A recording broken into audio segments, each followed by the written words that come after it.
The wind in the San Augustine Basin did not blow so much as it scoured. It carried the taste of alkali dust and the metallic scent of dried sage, stripping the moisture from a man's skin until he felt as brittle as the dead grass under his boots.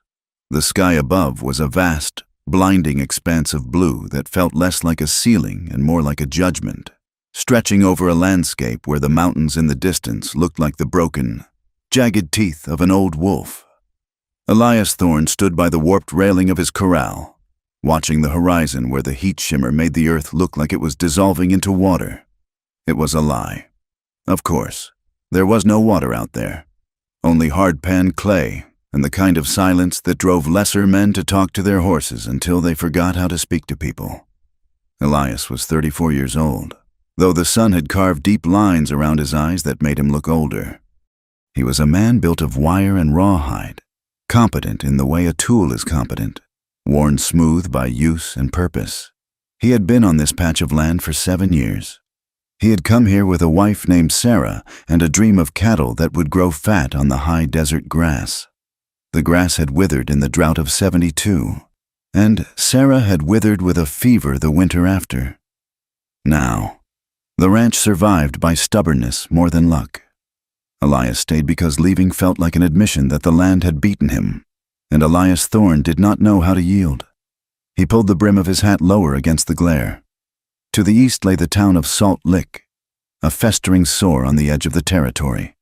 It was a collection of raw lumber buildings and canvas tents that clung to the side of a dry wash, a place where civilization had stopped to catch its breath and then died of dysentery. Elias avoided it when he could. The town was built on a social order defined by who belonged and who did not. The gambling hall had glass windows, while the church had a dirt floor. But the same men filled both. The sheriff, a man named Boyd, with a smile that showed too much gum and eyes that showed nothing at all, presided over it with a casual corruption that turned the law into a weapon for the highest bidder. Elias turned his attention back to the post he was mending. He wrapped the wire tight, his leather gloves creaking. He worked alone. He had no hands to help him this season, and the solitude had become a heavy coat he wore without complaint. A disturbance in the distance caught his eye, a dust cloud, small and focused, moving steadily toward the ranch gate. Elias did not reach for the Winchester leaning against the barn wall, but he shifted his weight so that he was no longer leaning. He watched the rider approach. It was a mule train, small and efficient. The lead rider sat on a piebald mare, moving with the easy, fluid grace of a man who had spent more life in a saddle than on a chair. It was Chatto. The Apache trader was a figure of practical mystery in the borderlands. He moved between the army forts, the reservation lines, and the remote ranches, trading information as often as he traded goods. He was a man who survived by being useful to everyone and trusted by no one. He wore a faded blue army coat over buckskins, and his dark eyes were constantly moving, reading the terrain, the wind, and the tension in Elias's shoulders. Chatto pulled the mare up 10 yards from the fence. The pack mule behind him lowered its head, blowing dust from its nostrils. Elias nodded once. "Chatto." "Thorne," the trader replied. His voice was like grinding stones. "Water? It was the custom. You did not deny a man water in this country, not unless you were at war. And even then, sometimes you gave it before you killed him." Elias gestured to the trough near the windmill. "Help yourself. Pump is drawing good today." Chatto dismounted, his movements stiff but controlled. He led the animals to the water, letting them drink but pulling them back before they gorged themselves sick. He took a long drink from the ladle himself, wiping his mouth with the back of a hand that was scarred and stained with dust. "You are alone," Chatto stated. It was not a question. "Usually am," Elias said. "You didn't ride out here to check my census."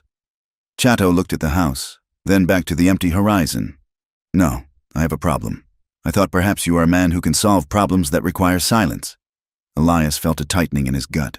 Complications in the territory usually involved the law, or the lack of it, and neither ended well. "I have enough troubles. Chatto, if you have stolen goods, keep riding. The sheriff has been looking for a reason to come out here. Not stolen, Chato said. He walked back to the pack mule. There was a second animal behind it, a small paint horse that Elias had not noticed at first because it was standing in the mule's shadow. On the horse sat a figure wrapped in a heavy, filthy wool blanket. This is a transaction, but not the kind for the general store. Elias narrowed his eyes. What is it? Chato reached up and pulled the blanket back. Elias felt the air leave his lungs. It was a woman, or rather, it was a girl who had been aged into a woman by violence. She looked to be perhaps 20 years old, though it was hard to tell through the grime on her face. Her hair was a matted tangle of dark knots. Her dress was torn at the shoulder, revealing skin that was bruised a mottled purple and yellow. Her wrists were bound to the saddle horn with rawhide strips that had cut into the flesh. But it was her eyes that stopped Elias. They were dark, wide, and utterly frantic. They darted from Elias to the horizon, to the barn, to the ground, never settling, vibrating with the terrified energy of a creature that knows it is about to be hurt. She flinched when Chato moved his hand near her, a sharp, violent jerk of her head that spoke of habit. What is this? Elias asked, his voice dropping to a low, dangerous rumble. You trading in slaves now, Chato? I am trading in survival, Chato said, his face impassive. He reached into his coat and pulled out a folded, greasy piece of paper. He held it out. Elias took it. It was a bond note, scrawled in poor handwriting but stamped with an official-looking seal from a magistrate 3 counties over.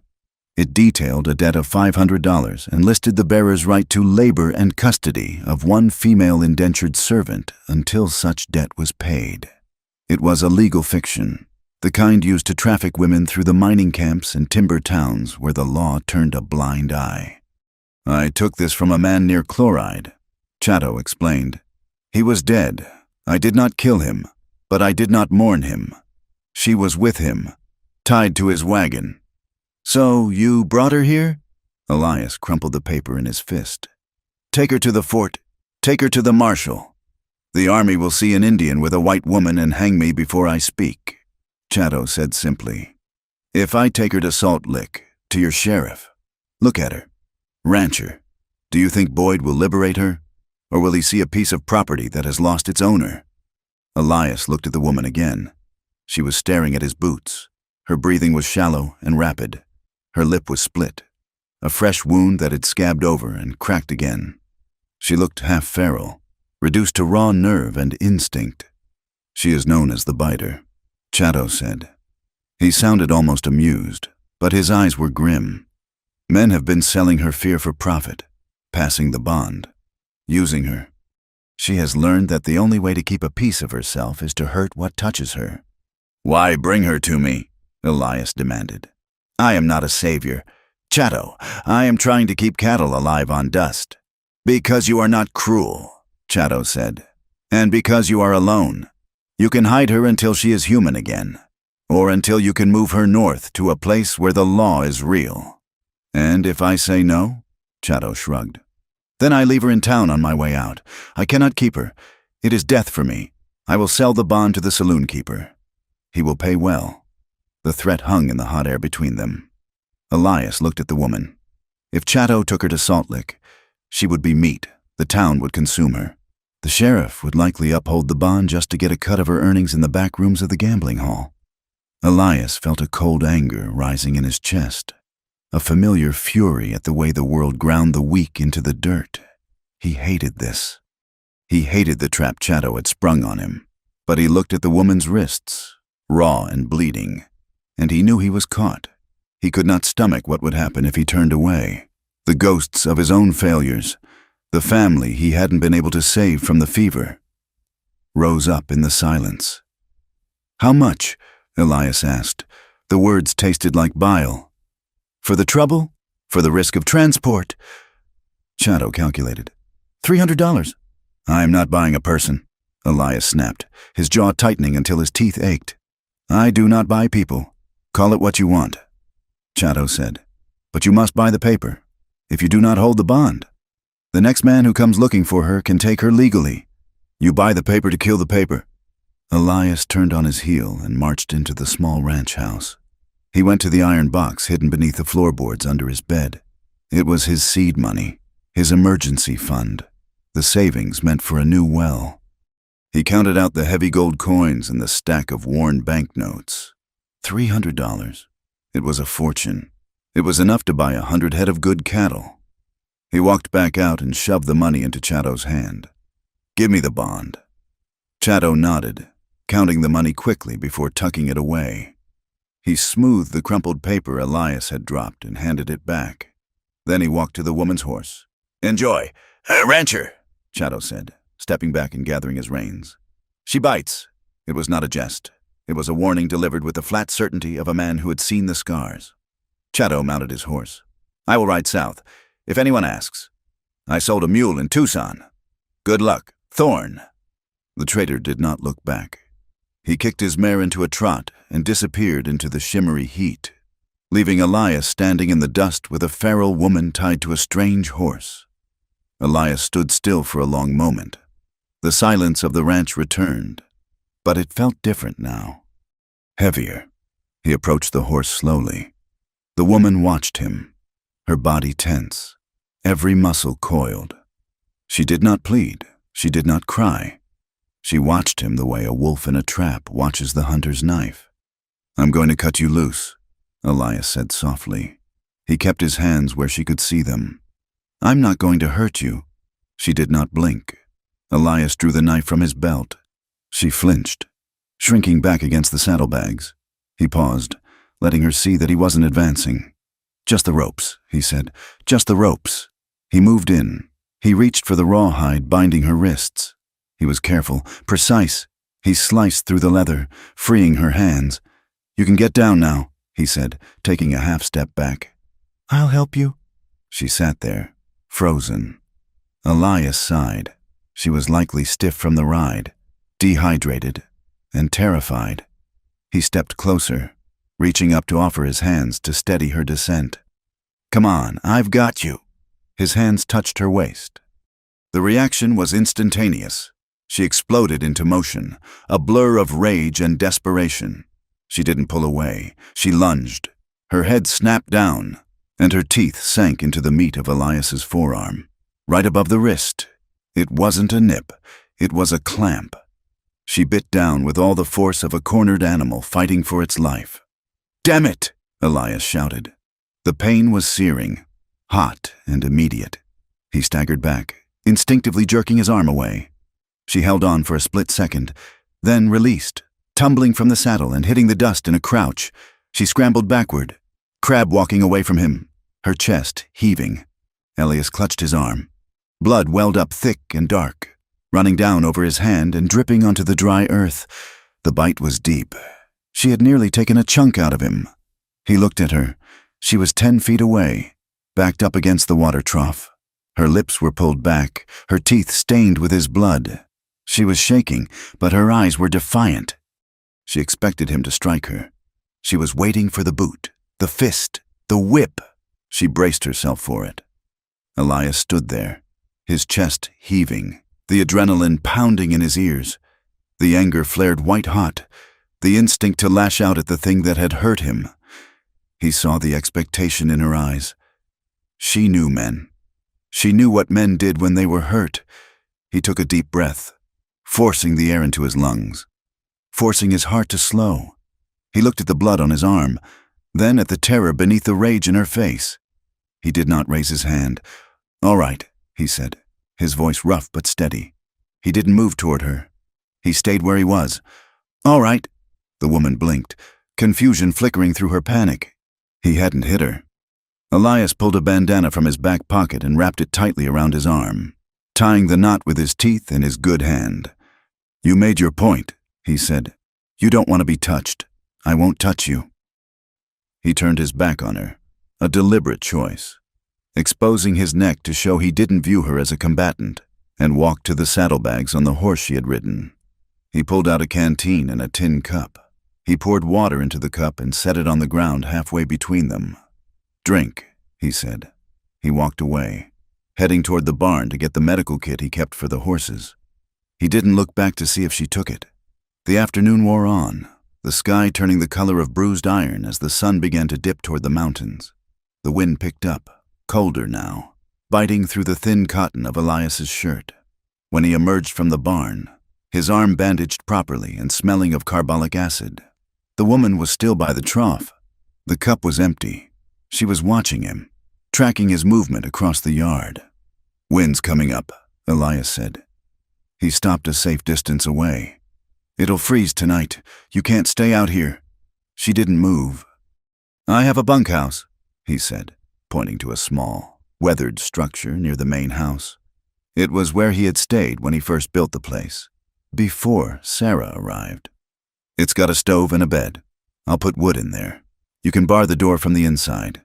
He saw her eyes shift to the building. She was weighing the trap against the cold. "I won't come in," Elias said. "You have my word. Not that it means much to you." He walked to the bunkhouse, leaving the door wide open.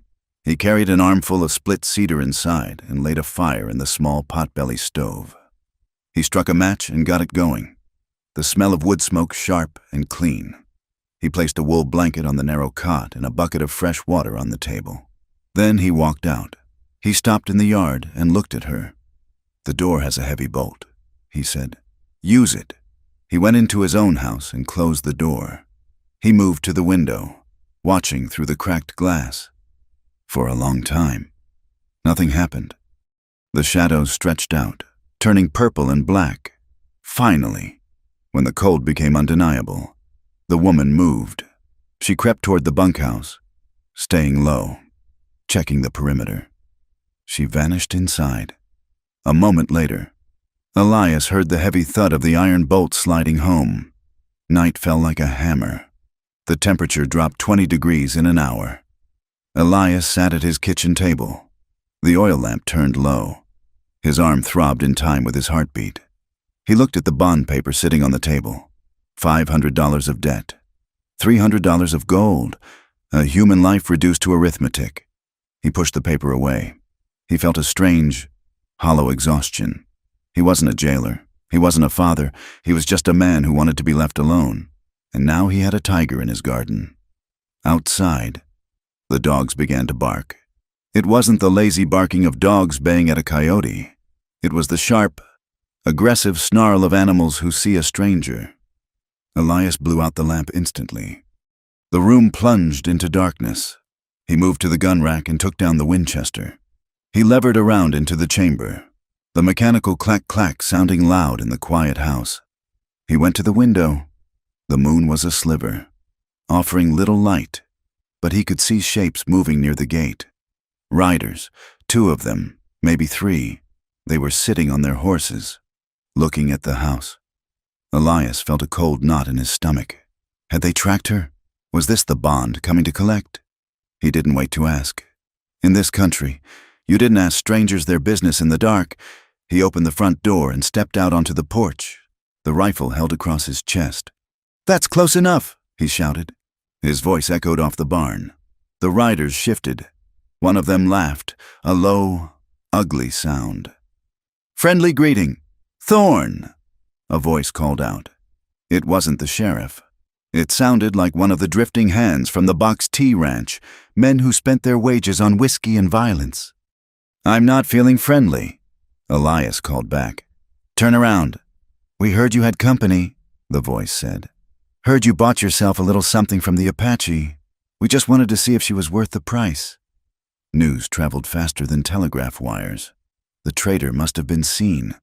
Or someone in town knew about the bond and had been tracking Chatto. "Get off my land," Elias said. "I won't say it twice. Now, don't be greedy. Elias, share the wealth." Elias raised the rifle and fired. The shot cracked like a whip, a flash of orange fire blooming in the dark. The bullet kicked up dirt 5 feet in front of the lead horse. The horse reared, screaming. "The next one puts a hole in you," Elias roared. He racked the lever. The riders cursed, fighting their mounts. They weren't expecting a fight. They were bullies looking for easy sport, not a shootout with a man who had dug in. "Crazy bastard," one of them shouted. "Ride!" They turned their horses and galloped off into the darkness, their hoofbeats fading into the wind. Elias stood on the porch for a long time, listening.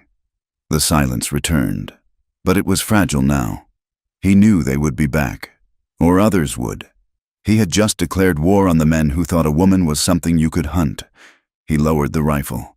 His arm was throbbing violently now, the bite wound protesting the recoil. He walked across the yard to the bunkhouse.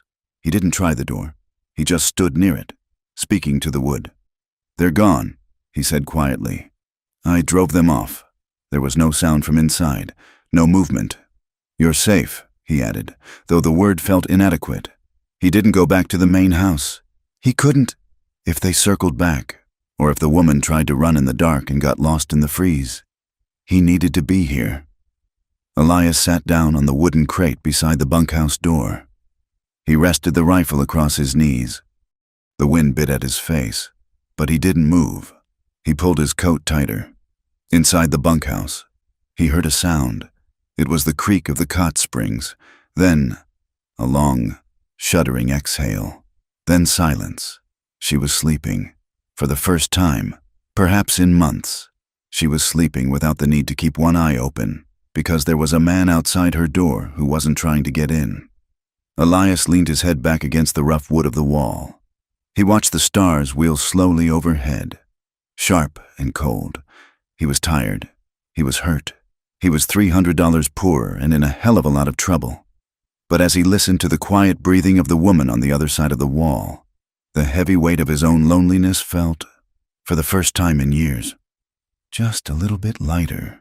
He closed his eyes, his hand resting on the rifle, keeping a promise he hadn't yet spoken aloud. He would be there when morning came. The dawn did not break gently.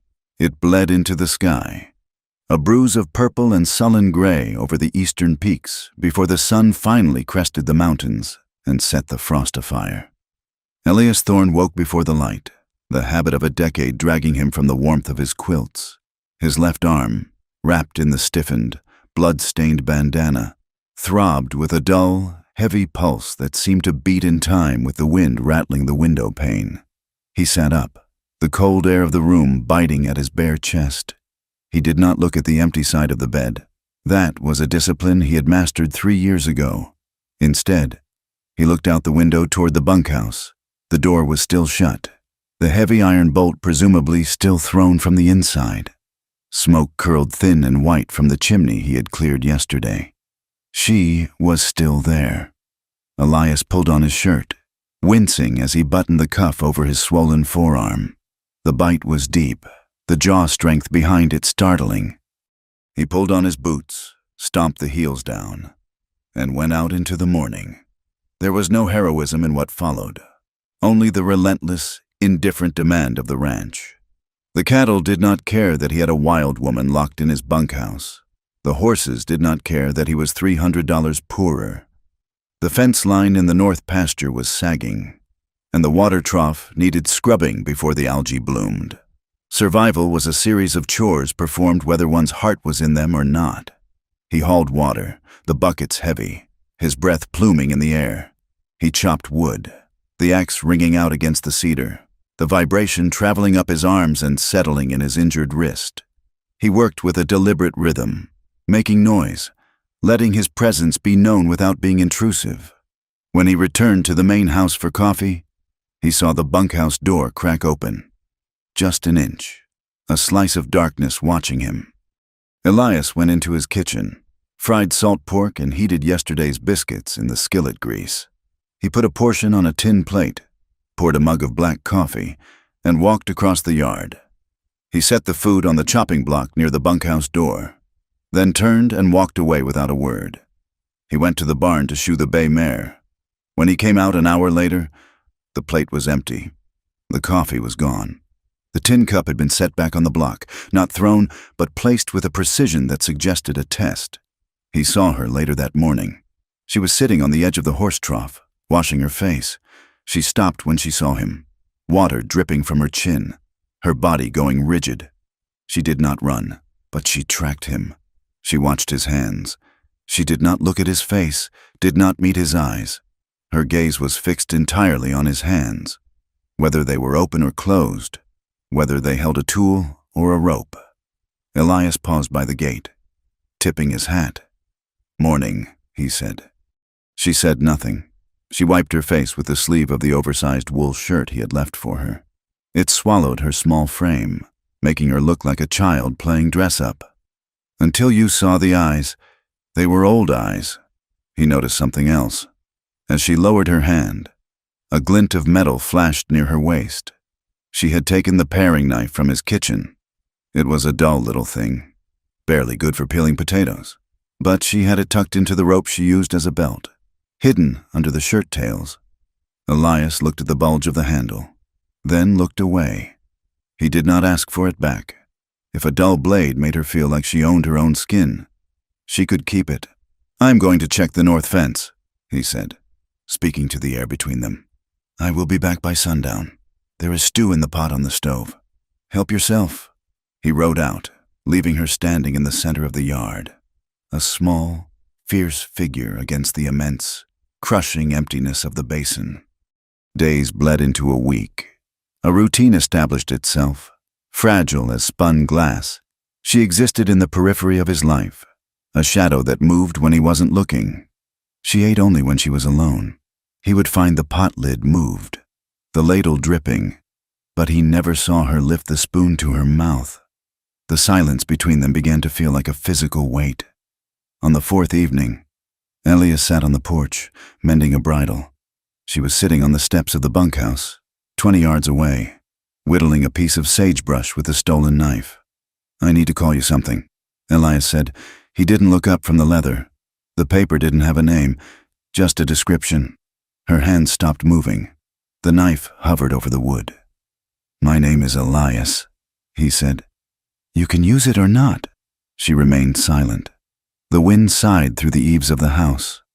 "I can't call you girl," he continued, his voice low and even. "And I won't call you what the traitor called you, the biter." It was a cruel title, a brand of behavior rather than a person. She turned her head slightly. For the first time, she looked him in the eye. Her expression was unreadable, a mix of curiosity and deep, entrenched suspicion, as if names were just another thing men took from you, another handle to grab hold of. She turned back to her whittling, slicing a long strip of bark from the wood. She did not answer. Elias nodded to himself. "All right, when you're ready." The isolation of the ranch was usually absolute, but the following afternoon, dust rose on the road again. Elias was in the barn, pitching hay. When he heard the approach, he stepped out, wiping sweat from his forehead. It was Chato again, this time alone. The Apache trader did not dismount. His horse was lathered, and he looked over his shoulder at the back trail before nodding to Elias. "Rancher," Chato said. "Chato, I have brought salt," Chato said, gesturing to his saddlebags. "And flour. You will need them." "I have flour," Elias said. "You will need more. You will not want to go to town often." Chato's dark eyes flicked toward the bunkhouse, where the woman was invisible but undoubtedly listening. "There is talk in Salt Lick. The men who held the bond. They have friends. Men who handle business in the dark." Elias rested his hand on the fence post. "Let them talk. It is not just talk, Thorn. It is commerce. They say you have stolen property. They say you are keeping a white woman for unnatural reasons." Chato spat into the dust. "The sheriff is listening to them. Boyd likes order. You are disrupting the order." "I bought the paper," Elias said, his voice hardening. "It was a legal transaction. The law in this territory is a line drawn in sand," Chato said. "The wind blows, and the line moves. If you stand against them, you stand alone. No one in that town will sell to you. No one will help you when the snow comes." "I am used to being alone," Elias said. Chato looked at him, a flicker of something like pity in his gaze. "No man is that alone. Watch your back, rancher, and watch hers. They will come for the paper, or they will come for the woman." Chato dropped a small sack of salt and a bag of flour by the gate. "Payment for the water last time," he said. He turned his horse and rode south, keeping to the low ground. The tension in the air ratcheted tight. Elias felt it in his shoulders. He was not a violent man by nature, but he had been a soldier once, a lifetime ago, and he knew the smell of a gathering storm. That evening, the friction sparked. Elias was in the barn, checking the feed bin in the back corner. The woman had come in to retrieve a blanket she had been washing in the trough. The barn was dimly lit, shadows stretching long and distorted across the straw. Elias turned, a scoop of oats in his hand, and realized too late that he was blocking the narrow aisle between the stalls. He took a step forward to move past her, to her, in the dim light. It must have looked like a trap, she gasped, a sharp intake of air that sounded like a tearing sheet. She dropped the blanket. She scrambled backward, hitting the wooden slats of the stall. "Easy," Elias said, freezing. "I'm just moving." But she wasn't seeing him. She was seeing every man who had ever cornered her in a stable, every hand that had reached for her in the dark. Her eyes went wide and white. She let out a sound, not a scream, but a low, guttural growl of pure terror. "Don't!" she hissed. "Don't you check me! Don't you look at my teeth!" "I'm not checking you," Elias said, raising his hands, the grain scoop dangling from his fingers. "I am just feeding the horses." "Liar!" she screamed, the word tearing out of her throat. She looked around wildly for a weapon. Grabbing a pitchfork leaning against the wall, she swung it up, the tines trembling in her grip. "I am not stock." "You don't check me like stock." Elias stood perfectly still. The tines were 6 inches from his chest. He could see the madness in her eyes, the absolute certainty that she was about to be handled, inspected, and sold. "Look at me," Elias said, his voice dropping to a calm, flat register. "Look at my hands. I am holding oats. I am going to put them in the bucket. Then I am going to walk out the door." He moved slowly, pouring the oats into the manger. He turned his back to her, the most dangerous thing he could do, and the only thing that would prove him right. He walked to the barn door, his back prickling with the anticipation of cold steel entering his spine. He stepped out into the twilight. He didn't stop walking until he reached the porch of the house. He sat down heavily, his heart hammering against his ribs. She stayed in the barn for an hour. When she came out, she did not look at him. She walked to the bunkhouse, the blanket clutched to her chest, and bolted the door. The next morning, Elias made a decision. He walked into the house and went to the heavy oak chest at the foot of his bed. He unlocked it and took out a small iron key. It was the spare. He found her by the chicken coop, throwing scratch to the birds. She flinched when he approached, the pitchfork incident hanging between them like smoke. Elias held out his hand. The key lay in his palm. She looked at it, then at him. "This is for the chest in the house," he said, "or for the padlock on the tack room, or the gate." He closed her hand around it. Her fingers were cold and rough. "I don't keep prisoners," Elias said. "The door to your room locks from the inside. The gate opens from the inside. If you want to leave, you can take a horse. You can take supplies. If you want to stay, no one touches you without your say. Not me, not anyone." He left her standing there, the key clutched in her fist so hard her knuckles turned white. She tested him that night. Elias was sitting by the fire, reading a month-old newspaper, when he heard the hoofbeats. He went to the window. In the moonlight, he saw her. She had saddled the paint mare, the one she had arrived on.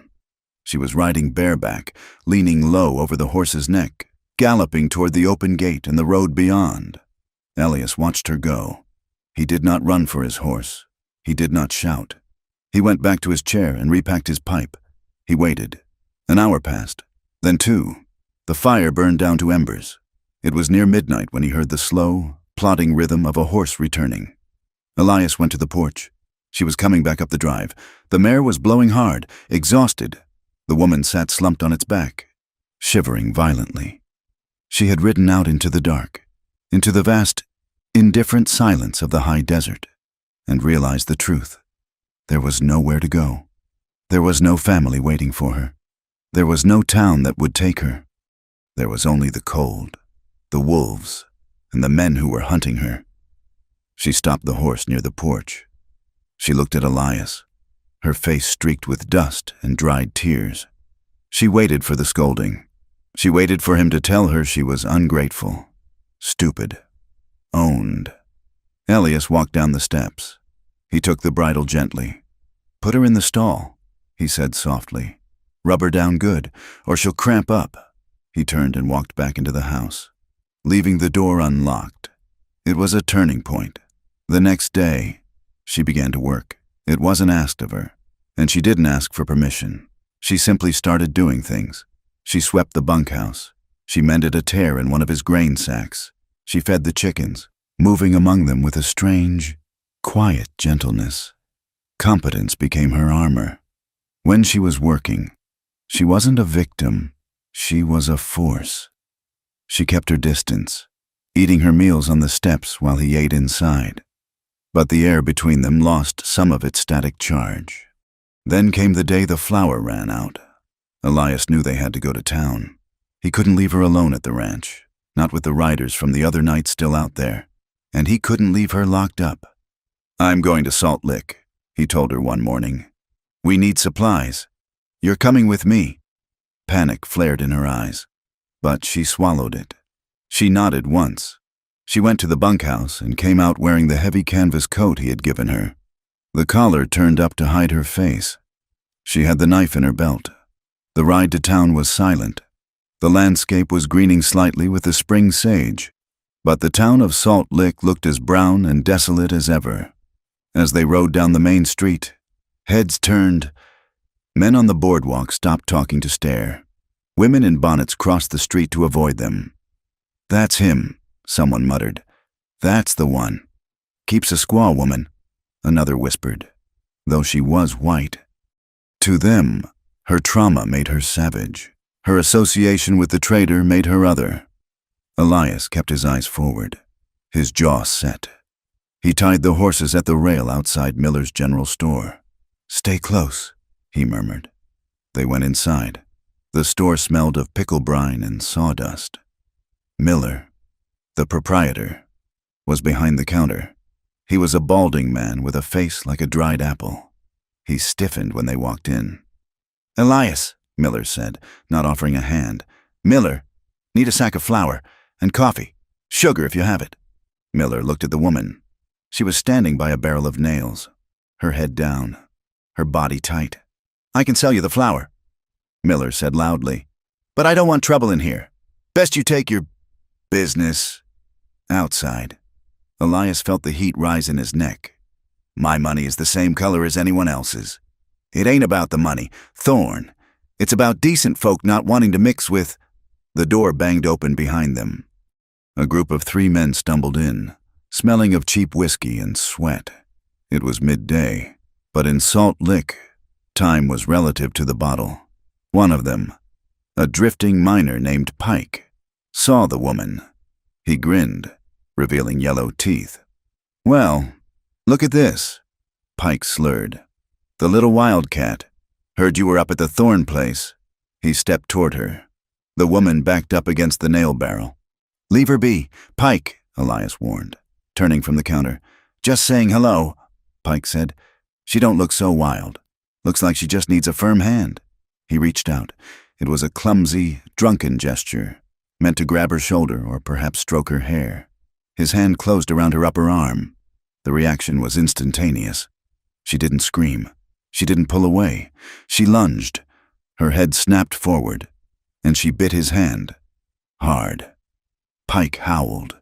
He yanked his hand back, blood streaming from the webbing between his thumb and forefinger. "You bitch! She bit me! The bitch bit me!" The store erupted. Pike's friends surged forward. Miller grabbed a shotgun from under the counter. "Get her out!" Miller shouted. Pike raised a fist, his face purple with rage. "I'll kill her!" Elias moved. He stepped between Pike and the woman, shoving the drunk man backward into a display of canned peaches. The cans clattered to the floor with a deafening crash. "Touch her again and you won't walk out of here," Elias snarled. His hand was on the grip of the Colt at his hip. He didn't draw it, but the threat was clear. The room froze. "She's an animal," Pike yelled, clutching his bleeding hand. "Look at what she did." "You put your hands on her," Elias said, his voice shaking with adrenaline. "She is under my protection. Anyone who touches her answers to me." The door opened again. Sheriff Boyd stepped in, his thumbs hooked in his gun belt. He took in the scene, the spilled cans, the bleeding miner, the woman crouching behind Elias with her knife now drawn. "Trouble, Elias?" Boyd asked pleasantly. "Self-defense," Elias said. "Pike grabbed her." "She bit me," Pike screamed. Boyd looked at the woman. He looked at the blood. He looked at Elias. "Seems like you're bringing a lot of chaos into my town." "Thorn," Boyd said. "Folks don't like it. Folks say you're harboring a dangerous lunatic." "She's not a lunatic. She's scared." "She draws blood again, Elias, and I lock her up. And maybe I look into your land claim. Maybe I find some irregularities." Boyd's smile didn't reach his eyes. "Do the sensible thing. Send her away. Or give her to someone who knows how to break a horse." Elias stared at the sheriff. The corruption was naked in Boyd's face. He was one of them. "Let's go," Elias said to the woman. He backed out of the store, keeping his body between her and the men. They reached the horses, mounted, and rode out of town under a hail of stares and spits. The ride back was brutal. The sun felt like an accusation. When they reached the ranch, the woman slid off her horse and ran into the bunkhouse, slamming the door. Elias spent the evening pacing the main house. He felt the walls closing in. He had publicly claimed her now. He had drawn a line in the dirt. There was no going back to the quiet life he had before. Night fell. The wind howled around the eaves. Elias built a fire in the hearth. He sat in his chair, unbuttoning his sleeve. His own bite wound, the one from the first day, was aching from the tension of the ride. He rolled up the sleeve. The skin was angry and red, the teeth marks still vivid scabs. He dipped a rag in hot water and whiskey and began to dab at it. The front door opened. He looked up, startled. She stood there. She had left the safety of the bunkhouse. She walked into the room, her movement stiff but determined. She stopped across the fireplace from him. She looked at the wound on his arm, the mark she had made. Then she looked at his face. For a long time, only the crackle of the wood broke the silence. "Why?" she asked. Her voice was raspy, unused to forming words. It was the first time she had spoken a clear question. "Why what?" Elias asked gently. "You stood in front of me. I told you, no one touches you." She looked at the fire. "Don't pretend you are kind," she said, the words bitter and sharp. "Kind men don't buy women?" Elias stopped cleaning his arm. He looked at her, seeing the layers of betrayal that had built that sentence. "I didn't buy you to save myself," he said. He spoke clearly, without looking away. "And I didn't buy you to own you. I bought the paper because if I didn't, Chatto would have left you there, and I couldn't watch that happen." He leaned forward, elbows on his knees. "I bought time, that's all. I don't know how to fix what happened to you. I don't know if anyone can, but I promise you this, I won't add to it." She stared at him, searching for the lie. She looked at the blood on his arm, the weapon he hadn't used against her, the door he had left unlocked. She took a step closer to the fire, shivering slightly, not from cold, but from the terrifying proximity of a man who wasn't hurting her. "I can't go anywhere," she whispered. "The snow is coming." "I know," Elias said. "I will stay." She said it was a negotiation. "Until the winter breaks, until the passes are clear." "All right," Elias said. "Until winter breaks." "You stay on your side," she said, pointing to the space between them. "I will." She nodded. She turned to go back to the bunkhouse, then stopped at the door. She looked back at him, a strange, confused expression on her face. "My name is Sarah," she said. The name hit Elias like a physical blow. It was his dead wife's name. "No," she corrected herself quickly, seeing his face. "No, that was before. I am not Sarah anymore." She paused, thinking, I don't know."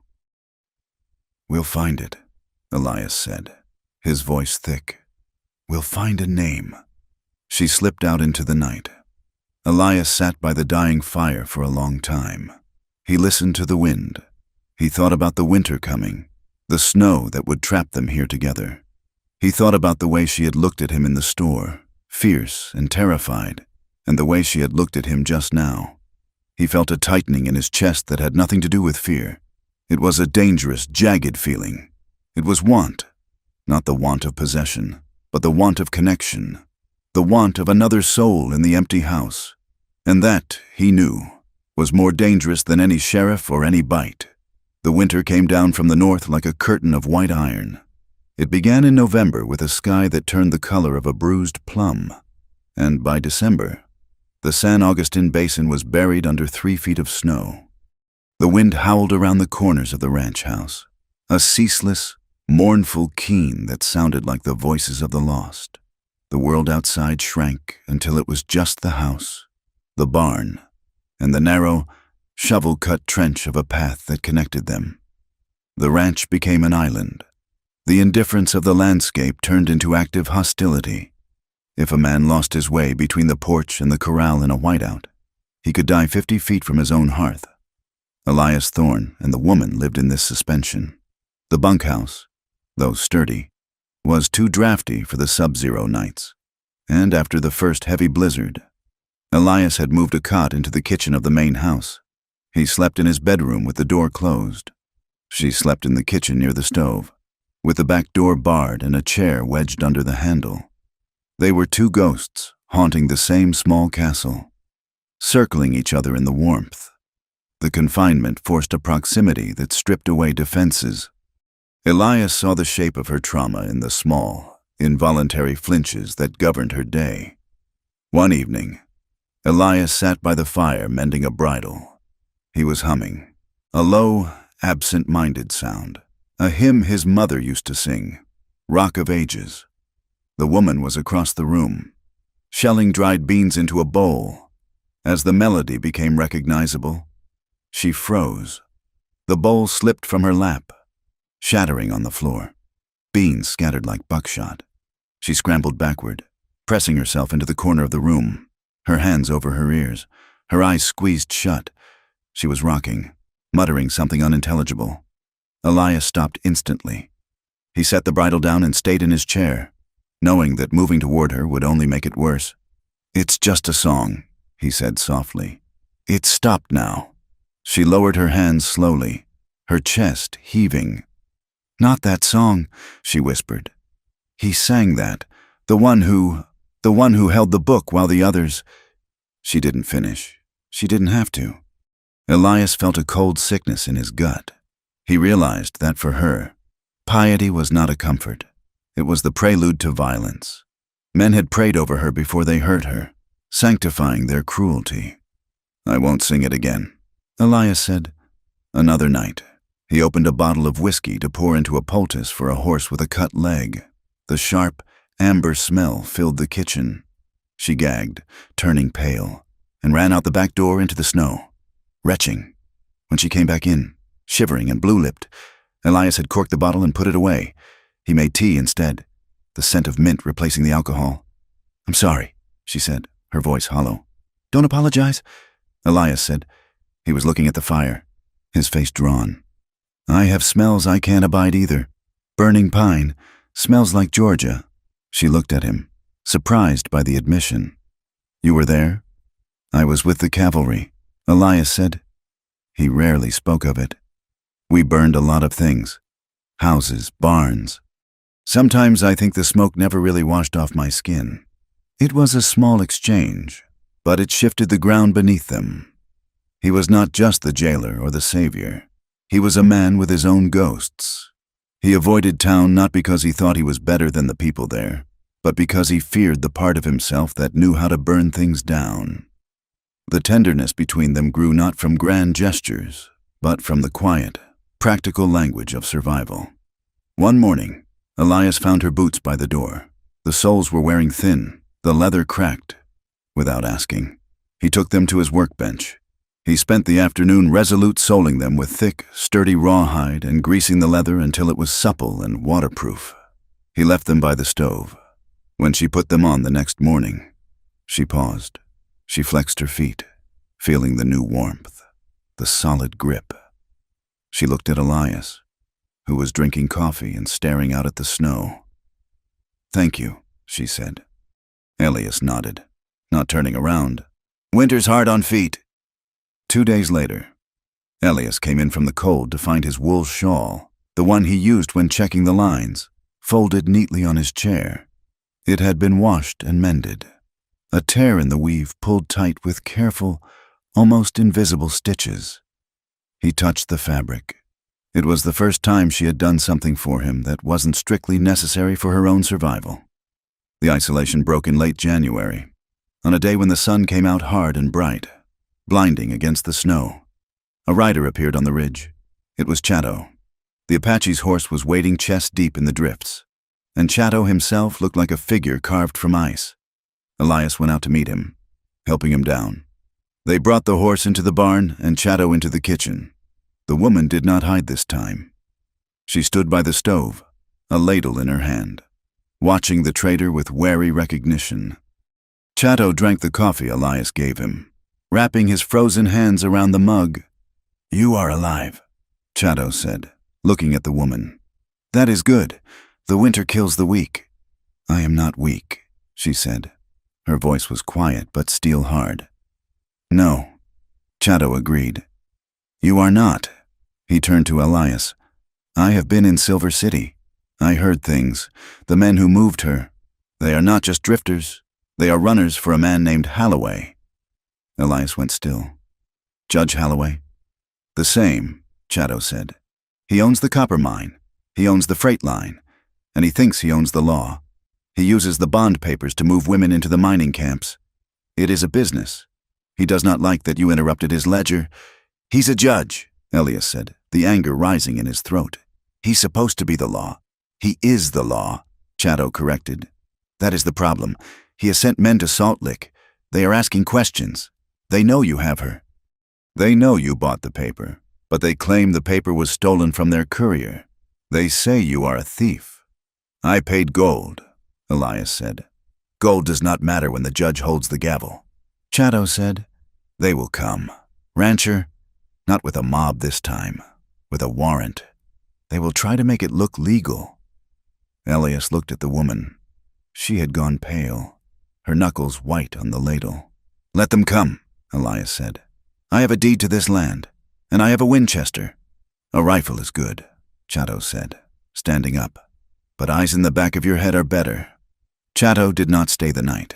He rode out while the sun was still high, disappearing back into the white silence. That evening, the fear in the house was palpable. The woman paced the kitchen, checking the window every few minutes. "You should let me go," she said suddenly. Elias looked up from his book. "Go where? There is 3 feet of snow. You'd be dead in a day. If they find me here, they will hurt you. They will take your land." "They aren't taking anything," Elias said, "and I am not turning you out." She stopped pacing and looked at him. The firelight cast deep shadows across her face, highlighting the sharp angle of her jaw and the dark, restless intelligence of her eyes. "Why?" she demanded. "Why do you care? You don't even know my name." "You haven't given it to me," Elias said. She stared at him for a long moment. The silence stretched, filled only by the popping of the cedar logs in the stove. "Elena," she said. The word hung in the air. "Elena," Elias repeated. It was a soft name, but she said it with a hard edge. "It was my grandmother's name," she said. "The rest of them, the names on the papers, the names the men gave me, I burned them. Elena is the only thing I have left that they didn't touch." She walked over to the table and sat down across from him. It was the closest she had voluntarily come to him. "You want to know why I bite?" she said. It wasn't a question. Elias closed his book. "Only if you want to tell me." She looked at her hands. They were scarred, rough, and trembling slightly. "They tied me," she said, her voice devoid of emotion, which made it worse. "The first time, they tied my hands and my feet. They put a gag in my mouth, but it slipped. The man, he put his hand over my face to shut me up." She looked up at Elias, her eyes burning with a terrible, Cold fire. "My teeth were the only thing loose," she said. "I bit him. I bit until my teeth met. He screamed. He hit me. He broke my nose. But he stopped. For a minute. He stopped. It was the only weapon I had. It was the only way to say no when my voice was gone." Elias felt a profound, aching sorrow for her, but he kept his face steady. He did not offer pity. Pity was cheap. "It is a good weapon," Elias said seriously. "A wolf uses what it has." She looked at him, searching for disgust, searching for the judgment that usually followed such a confession. She found only a quiet, sturdy acceptance. Her shoulders dropped an inch. "Elena," she said again, as if testing the weight of it in this room. "It is a good name," Elias said. The riders came 3 days later. The snow had stopped, but the sky was a flat, glaring white. Elias was in the yard, breaking ice on the trough, when he saw them, 4 men. They wore heavy dusters and rode big, grain-fed horses. They didn't ride like drifters. They rode like men who were paid to be there. Elias dropped the axe and walked to the porch where his rifle leaned. Elena was inside. He heard the bolt of the door slide home. The riders fanned out in the yard. The leader was a man with a thick gray mustache and a tin star pinned to his coat. It wasn't a sheriff's star. It was a deputy's badge from the county seat. "Elias Thorne," the man called out. "That's me," Elias said, holding the rifle loose in one hand. "Who are you?" "Deputy Silas," the man said. "I'm here on behalf of Judge Holloway. We have a warrant for the arrest of a woman in your custody. Charges are theft, assault, and flight from debt." He pulled a folded paper from his coat. "That paper is worth less than the snow it's printed on." Elias said, "She isn't property, and the debt was paid. I have the receipt." "The receipt is for a bond that was stolen," Silas said, smiling thinly. "You bought stolen goods. Thorne, that makes you an accessory. Now, bring her out, and we might forget to arrest you, too." "She isn't coming out," Elias said. "Then we're coming in." Silas nodded to the men on his left. They spurred their horses forward. "Don't do it!" Elias shouted, raising the rifle. He didn't want to shoot. Killing a lawman, even a crooked one, was a noose offense. He fired a warning shot over their heads, the crack echoing off the mountains. It was a mistake. They were waiting for it. As soon as Elias fired, the man on the right raised a shotgun and fired. The spread of buckshot caught Elias on the left side. It wasn't a direct hit, but pellets tore through his coat, shredding his shoulder and knocking him backward off the porch. He hit the frozen ground hard, the rifle skittering away from his hand. "Get him!" Silas yelled. 2 men dismounted, rushing toward Elias. He tried to scramble up, but his left arm was useless, burning with fire. One of the men kicked him in the ribs, flipping him over. A boot pinned his chest to the ground. "Stupid dirt farmer," the man sneered, drawing a heavy revolver. "You should have listened." The door of the house exploded outward. Elena stood there. She wasn't hiding. She held Elias's heavy Colt Dragoon pistol in both hands. The barrel was wavering, too heavy for her wrists, but her eyes were wide open. "Get off him!" she screamed. The man standing over Elias laughed. "Look at that! The little biter wants to play." He started to turn his gun toward her. Elena didn't freeze. The trauma that had paralyzed her for so long collided with a new, desperate need. The need to protect the one place, the one person that hadn't hurt her. She fired. The recoil nearly threw her back into the doorframe. The bullet went wide of the man's chest, but clipped his shoulder. He howled, dropping his gun and clutching his arm. The second man on the ground hesitated, shocked. "I'll kill you!" Elena shrieked, cocking the hammer again with a trembling thumb. "I'll kill you all!" She looked like a demon, hair wild, eyes manic. She stepped off the porch, the gun leveled. Silas, still on his horse, saw the situation turning. His man was down, the rancher was still moving, and the woman was shooting real lead. "Pull back!" Silas shouted. "Get him on the horse! Pull back!" The uninjured man grabbed his bleeding companion and dragged him toward the horses. They scrambled into their saddles. Elias rolled over, groaning, and reached for his rifle. He managed to prop himself up on one elbow. "Go!" he roared. Silas glared at them, his face twisted with promise. "This isn't over, Thorn! You just signed your own death warrant!" They wheeled their horses and galloped out of the yard, snow kicking up in rooster tails behind them. Silence crashed back down on the ranch. Elias lay in the snow, clutching his shoulder. Blood was seeping through his fingers, staining the white crust red. Elena stood in the yard, the smoking pistol hanging from her hand. She was shaking so hard she could barely stand. The adrenaline was fading, leaving the cold horror of violence in its wake. She had shot a man. She had stepped back into the world of blood. "Elena," Elias wheezed. She dropped the gun. She ran to him, falling to her knees in the snow. "You're hurt," she gasped, her hands hovering over his shoulder, afraid to touch him. "They shot you." "Help me up," Elias gritted out. "Get me inside." She got her shoulder under his good arm. She was small, but she hauled him up with a strength born of panic. They stumbled into the kitchen. She kicked the door shut and barred it. She got him to the chair. Elias slumped back, his face gray. "Whiskey," he whispered. "And the kit." She moved. She grabbed the bottle she hated, the one that made her sick, and the tin box of bandages. She didn't flinch at the smell this time. She poured a glass for him and drank a mouthful herself, grimacing but needing the fire. She cut his coat away. The shoulder was a mess of torn flesh and embedded lead, but the bone wasn't shattered. "I have to clean it," she said. Her voice was trembling. "Do it," Elias said. She poured the alcohol over the wound.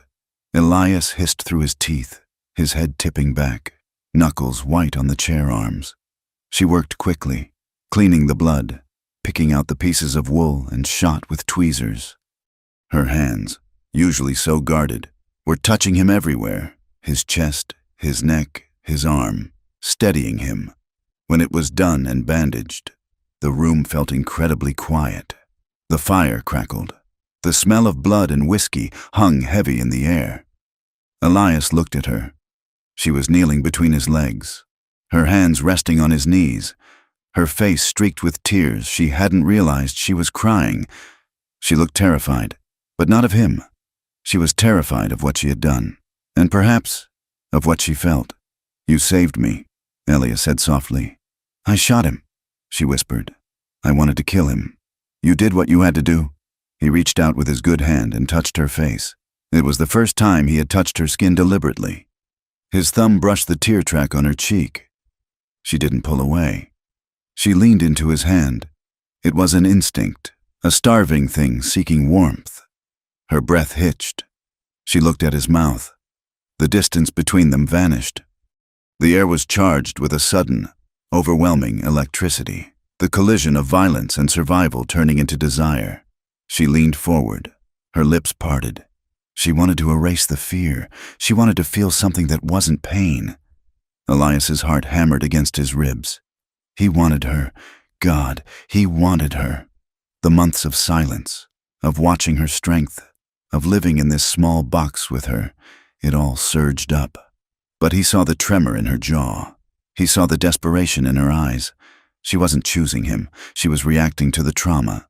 She was offering herself because she thought that was the price of safety, or because she needed to prove she was alive. He couldn't take that, not from her. He gently placed his hand on her shoulder and stopped her. "Elena," he said, his voice rough as gravel. "No." She froze, her eyes widening. Rejection flashed across her face, the shame of being unwanted. "Not like this," Elias said firmly. "I want you. You hear me? I want you more than I've wanted anything in a long time. But not because you're scared, and not because you owe me." He looked deep into her eyes, willing her to understand. "I won't take what fear offers. When it happens, it will be because you chose it freely, with a quiet mind." She stared at him, her breath trembling. She pulled back slowly. The shame in her eyes faded, replaced by something else, confusion, and then a dawning realization of what he had just given her. He had given her agency. He had refused to consume her. It was a rejection that felt like an embrace. It was painful. Yes, the air between them was thick with unspent desire, but it was honest, "Okay," she whispered. "Okay." She stood up, her legs shaky. She took the basin of bloody water to the sink. "They will come back," she said, her back to him. "I know," Elias said. "We'll be ready." The news of the shooting reached town before the snow melted. The gossip in Salt Lick turned vicious. It was no longer just that the rancher had a squaw woman. Now, the story was that he had a madwoman, a witch who shot lawmen and had bewitched Elias Thorne into violence. "He paid for her," the whispers went in the church pews. "Bought her soul with gold, and now she's taken his. She's a savage," they said in the saloon. "Needs putting down." The social noose was tightening. Elias and Elena were pariahs, enemies of the order that Judge Holloway and Sheriff Boyd maintained. But inside the ranch house, the world had changed.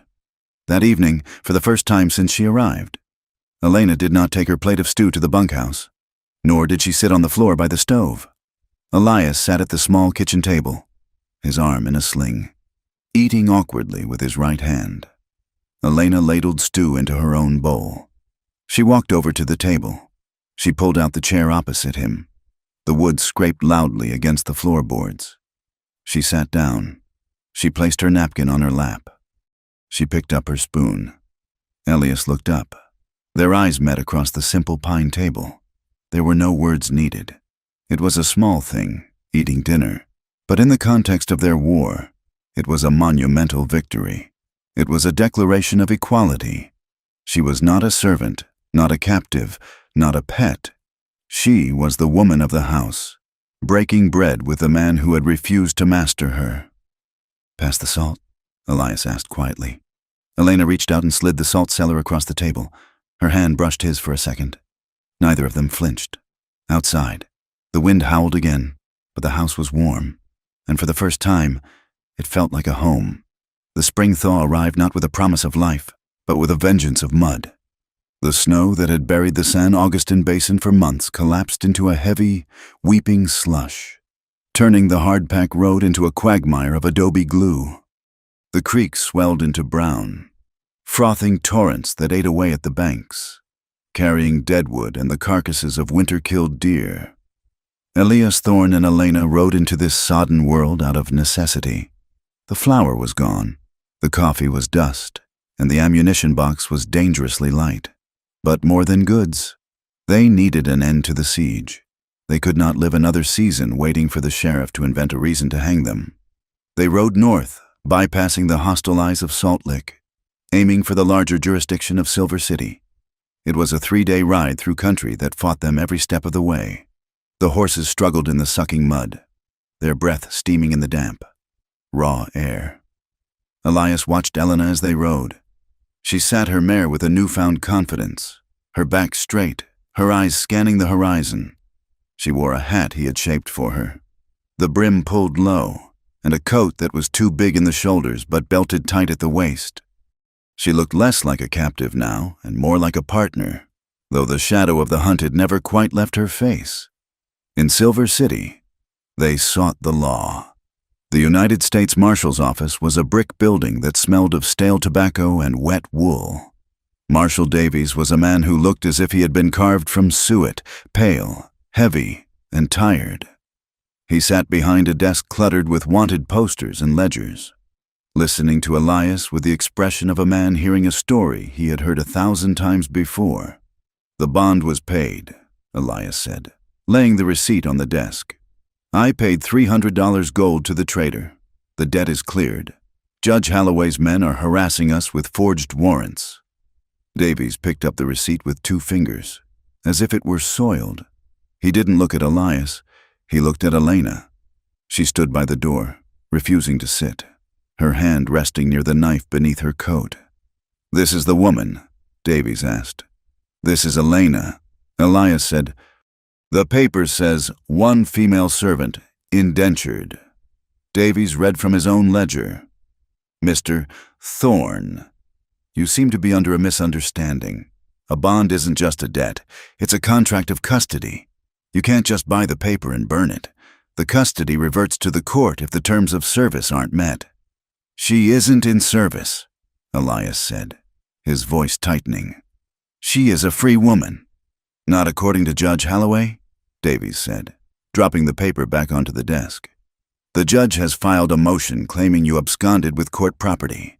He claims the traitor stole the bond. The traitor is an honest man. The traitor is an Apache, Davies said flatly. And you are a rancher with a questionable reputation who is currently harboring a fugitive. So you won't help, Elias said. I can't help. It's a civil matter until it becomes a criminal one. And if Holloway issues a federal warrant, I won't be helping you. Thorne, I'll be arresting you. Davies leaned forward. If you want my advice, send her back. Let her work off the time. It's better than getting hanged for kidnapping. Elena made a sound, a sharp intake of breath that sounded like a dry branch snapping. She turned and walked out the door. Elias snatched the receipt from the desk. You aren't the law, Davies, he said. You're just another clerk for the rich men. He followed her out. The street was busy with the midday trade. Freight wagons churned the mud, and miners fresh from the hills crowded the boardwalks. When Elena stepped out, the air seemed to change. She was known here, or at least her story was. The wild woman, the biter. Elias caught up to her. Elena, wait. She didn't stop. She was walking fast, her head down, trying to make herself small, trying to disappear into the gaps between people. But she couldn't. A woman in a silk dress, holding a parasol despite the gray sky, stopped in front of her. She was the wife of a merchant, the kind of woman who sat in the front pew on Sundays. She looked at Elena with a mixture of fascination and revulsion. Is that her? The woman whispered loudly to her companion. The savage? Elena flinched, veering to the right to pass. A man coming out of a saloon blocked her path. He was large, smelling of beer. He grinned. Hey there, sweetheart. Show us your teeth. Move, Elias said, stepping up behind her, his hand on her shoulder. The contact, meant to reassure, made her jump. She was vibrating with tension. He keeps her on a leash. Someone laughed. Whore, a voice muttered from the crowd. Then, a young man, barely 20, spat on the ground inches from Elena's boot. Go back to the reservation. He sneered. Elena stopped. She stopped shaking. She went perfectly still. For a second, Elias thought she was going to attack. He saw her hand drift toward her belt. Then, she broke. It wasn't a scream, it was a collapse of presence. Her eyes glazed over. Staring at 1,000 miles of nothing, she began to hyperventilate. Shallow, panic-stricken gasps. She was dissociating, the present moment becoming too dangerous to inhabit. Elena, Elias said, grabbing her arm. Look at me. She didn't see him. She was back in the wagon. She was back in the rope. Elias cursed. He swept her up, half carrying her through the mud to where the horses were tied. He ignored the jeers, the laughter, the eyes that stripped them both bare. He threw her into the saddle and mounted his own horse, grabbing her reins. Let's go, he shouted, kicking his horse. They rode out of Silver City fast, leaving the civilization behind, but the poison of it traveled with them. They made camp that night in a wash 10 miles south. The air was cold, damp, and heavy with the smell of wet sage. Elena sat by the fire, her knees pulled to her chest. She hadn't spoken since the town. Elias paced the small circle of light. He was angry, at Davies, at the crowd, at himself. We aren't going back, Elias said, feeding a stick to the fire. We'll go to the fort next time, or we'll ride to Tucson. There is no next time, Elena said. Her voice was flat. Dead. We have to fix this legally. There is no law for me, she snapped, looking up. Her eyes were red-rimmed, fierce. Don't you see that? To them, I am not a person. I am a thing that is out of place, a dog that needs to be chained. I won't let them chain you. You can't stop them. She stood up, pacing the mud. You want to hide me. You want to keep me in the box. You pulled me away today like I was a child. I was protecting you, Elias argued, his own frustration boiling over. They were a mob. Elena, you can't fight a whole town with a paring knife. I would rather fight than run, she yelled. I hate it. I hate being hidden. I hate that you have to speak for me. I speak for you because if you speak, they'll kill you. Elias shouted back. The words hung in the air, terrible and true. Elena stared at him, her chest heaving. Then maybe I am already dead, she whispered, and you are just guarding the body. She turned her back on him and walked into the dark. Elias let her go. He sat by the fire, head in his hands, feeling the weight of a world that refused to let them be. They returned to the ranch 2 days later, under a sky that threatened rain. As they crested the ridge overlooking the valley, Elias pulled his horse up sharp. Something's wrong, he said. There was no smoke coming from the chimney. That wasn't unusual if the fire had died, but there was something else. The gate was standing wide open. The milk cow, a placid Jersey named Bess, was lying on her side in the middle of the yard. Stay here, Elias ordered, sliding his Winchester from the scabbard. No, Elena said, drawing her pistol. They rode down together, slow, weapons drawn. The silence of the ranch was heavy, pregnant with violence. They reached the yard. The cow had been shot. The chickens were scattered, some dead, others wandering aimlessly. The front door of the house was kicked in, hanging off one hinge, but it was the barn that stopped Elias's heart. Pinned to the barn door with a hunting knife was a piece of paper. It was the bond, or a crude copy of it, smeared with something dark, and hanging next to it, battered and unconscious but alive, was Chatto. The traitor had been strung up by his wrists. His face was a mask of bruises. Chatto!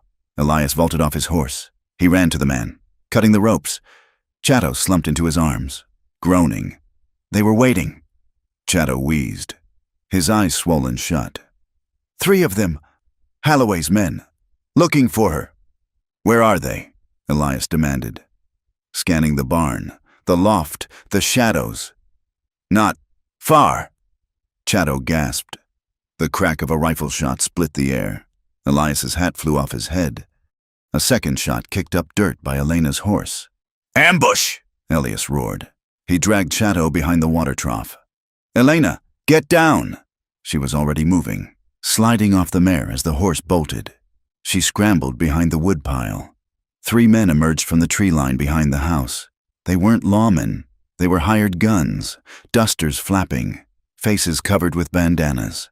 They had used the ranch as a trap. Give her up, Thorne, one shouted. And you can keep your miserable life. Elias levered his rifle and fired.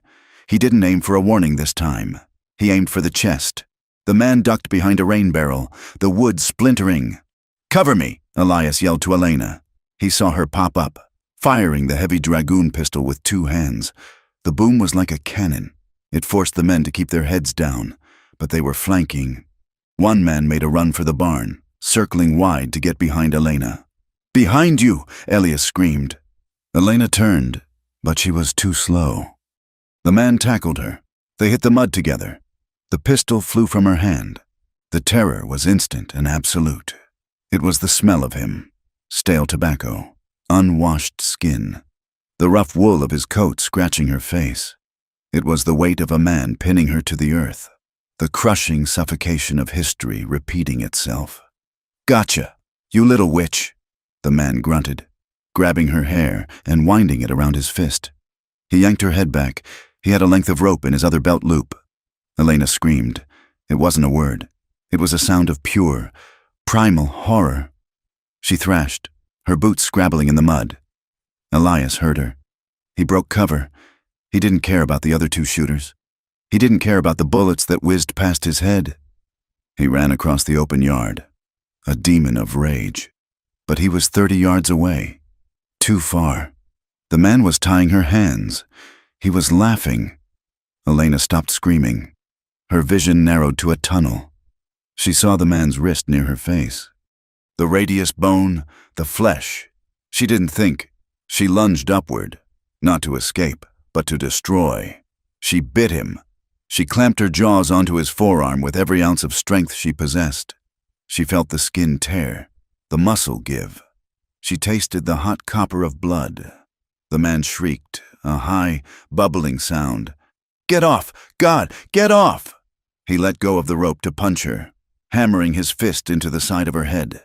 Lights exploded behind her eyes, but she didn't let go. She locked her jaw. She was the wolf now. Elias hit them like a freight train. He didn't shoot the man.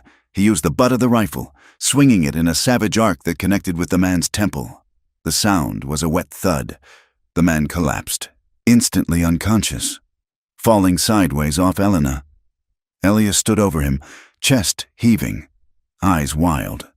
He reversed the rifle, raising the stock to smash the man's skull in, to finish it, to kill him while he slept. "Elias!" The voice cut through the red haze. He froze, the rifle raised. Elena was pushing herself up from the mud. She was spitting blood, the man's blood. Her face was swelling where she had been hit. She looked broken and terrifying and beautiful. "Don't!" she gasped. "He touched you," Elias snarled, his voice unrecognizable. "He put his hands on you." "If you kill him like that," Elena said, her voice shaking, "you become them. You become Holloway." Elias looked at the man in the mud. Then he looked at the tree line where the other two attackers were mounting their horses, fleeing now that their advantage was lost and their leader was down. He lowered the rifle. He spat on the ground. He reached down and hauled the unconscious man up by his collar, dragging him to the fence. He used the man's own rope to tie him there, tight, so he would wake up in pain and waiting for the sheriff, if the sheriff ever came for justice. Then he turned to Elena. She was sitting in the mud, hugging her knees. She was shaking again, the adrenaline crash hitting her hard. Elias went to her. He dropped to his knees. He didn't touch her. Not yet. He waited. "Are you all right?" he asked. The question was stupid. Of course she wasn't. She looked at him. She looked at the blood on her chin. She wiped it away with the back of her hand. "I am alive," she said. The night fell heavy and black. They had moved Chato into the bunkhouse, cleaned his wounds, and given him laudanum. The ranch was silent, save for the wind. Elias and Elena were in the main house. They had barricaded the door again. The fire was roaring, pushing back the damp chill of the spring night. Elias was cleaning his rifle. His hands were steady, but his mind was a storm. He kept seeing the man on top of her. He kept feeling the urge to go back out there and pull the trigger. Elena was washing at the basin. She had scrubbed her face 3 times, trying to get the taste of the man out of her mouth. She turned to look at him. "You wanted to kill him," she said. "Yes," Elias admitted. "Why didn't you?" "Because you asked me not to." She walked toward him. She stopped at the edge of the hearth rug. The firelight danced on her skin. She looked exhausted, bruised, and utterly raw. "I was scared," she said softly. "When he grabbed me, I was back there, in the wagon." "I know," Elias said. "But then, I bit him, and I wasn't back there anymore. I was here. I was fighting." She took a step closer. "And you came." "I will always come," Elias said. She looked at him, and the air in the room shifted. The terror of the afternoon began to transmute into something else, a desperate, aching need to affirm life, to prove that her body was her own, and that she could choose who touched it. "Elias," she said. It was an invitation. She closed the distance. She reached out and took the rifle from his hands, setting it against the wall. Then she took his hands. Her fingers were cold. His were warm. "Make me feel real," she whispered. "Please." She leaned in. This time, she didn't flinch. She kissed him. It wasn't a gentle kiss. It was urgent, tasting of salt and desperation. It was a collision of 2 people who had nearly been destroyed and were grasping for the only solid thing in the world. Elias hesitated for a heartbeat, his protective instinct warring with his desire. He didn't want to frighten her. He didn't want to be another man taking something. But she pressed closer, her hands tangling in his shirt, pulling him to her. She bit his lower lip, not to hurt, but to hold, a claim. "I am choosing this," she murmured against his mouth. "I am choosing you." That broke him. He wrapped his arms around her, pulling her against him, burying his face in her neck. He held her as if she were the only air in the room. They moved to the bed. It wasn't graceful. It was a tangle of boots and buttons, of skin seeking skin. There was no darkness in it, only the fierce, trembling light of consent. He touched her with a reverence that made her shake, and she touched him with a hunger that healed the parts of him that had forgotten how to be touched. The wind howled outside, but in the small room, there was only the sound of their breathing, the reclaiming of territory, the silent vow made in the dark. Morning brought the reckoning. The sun had barely cleared the mountains when the sound of a gathering storm reached them.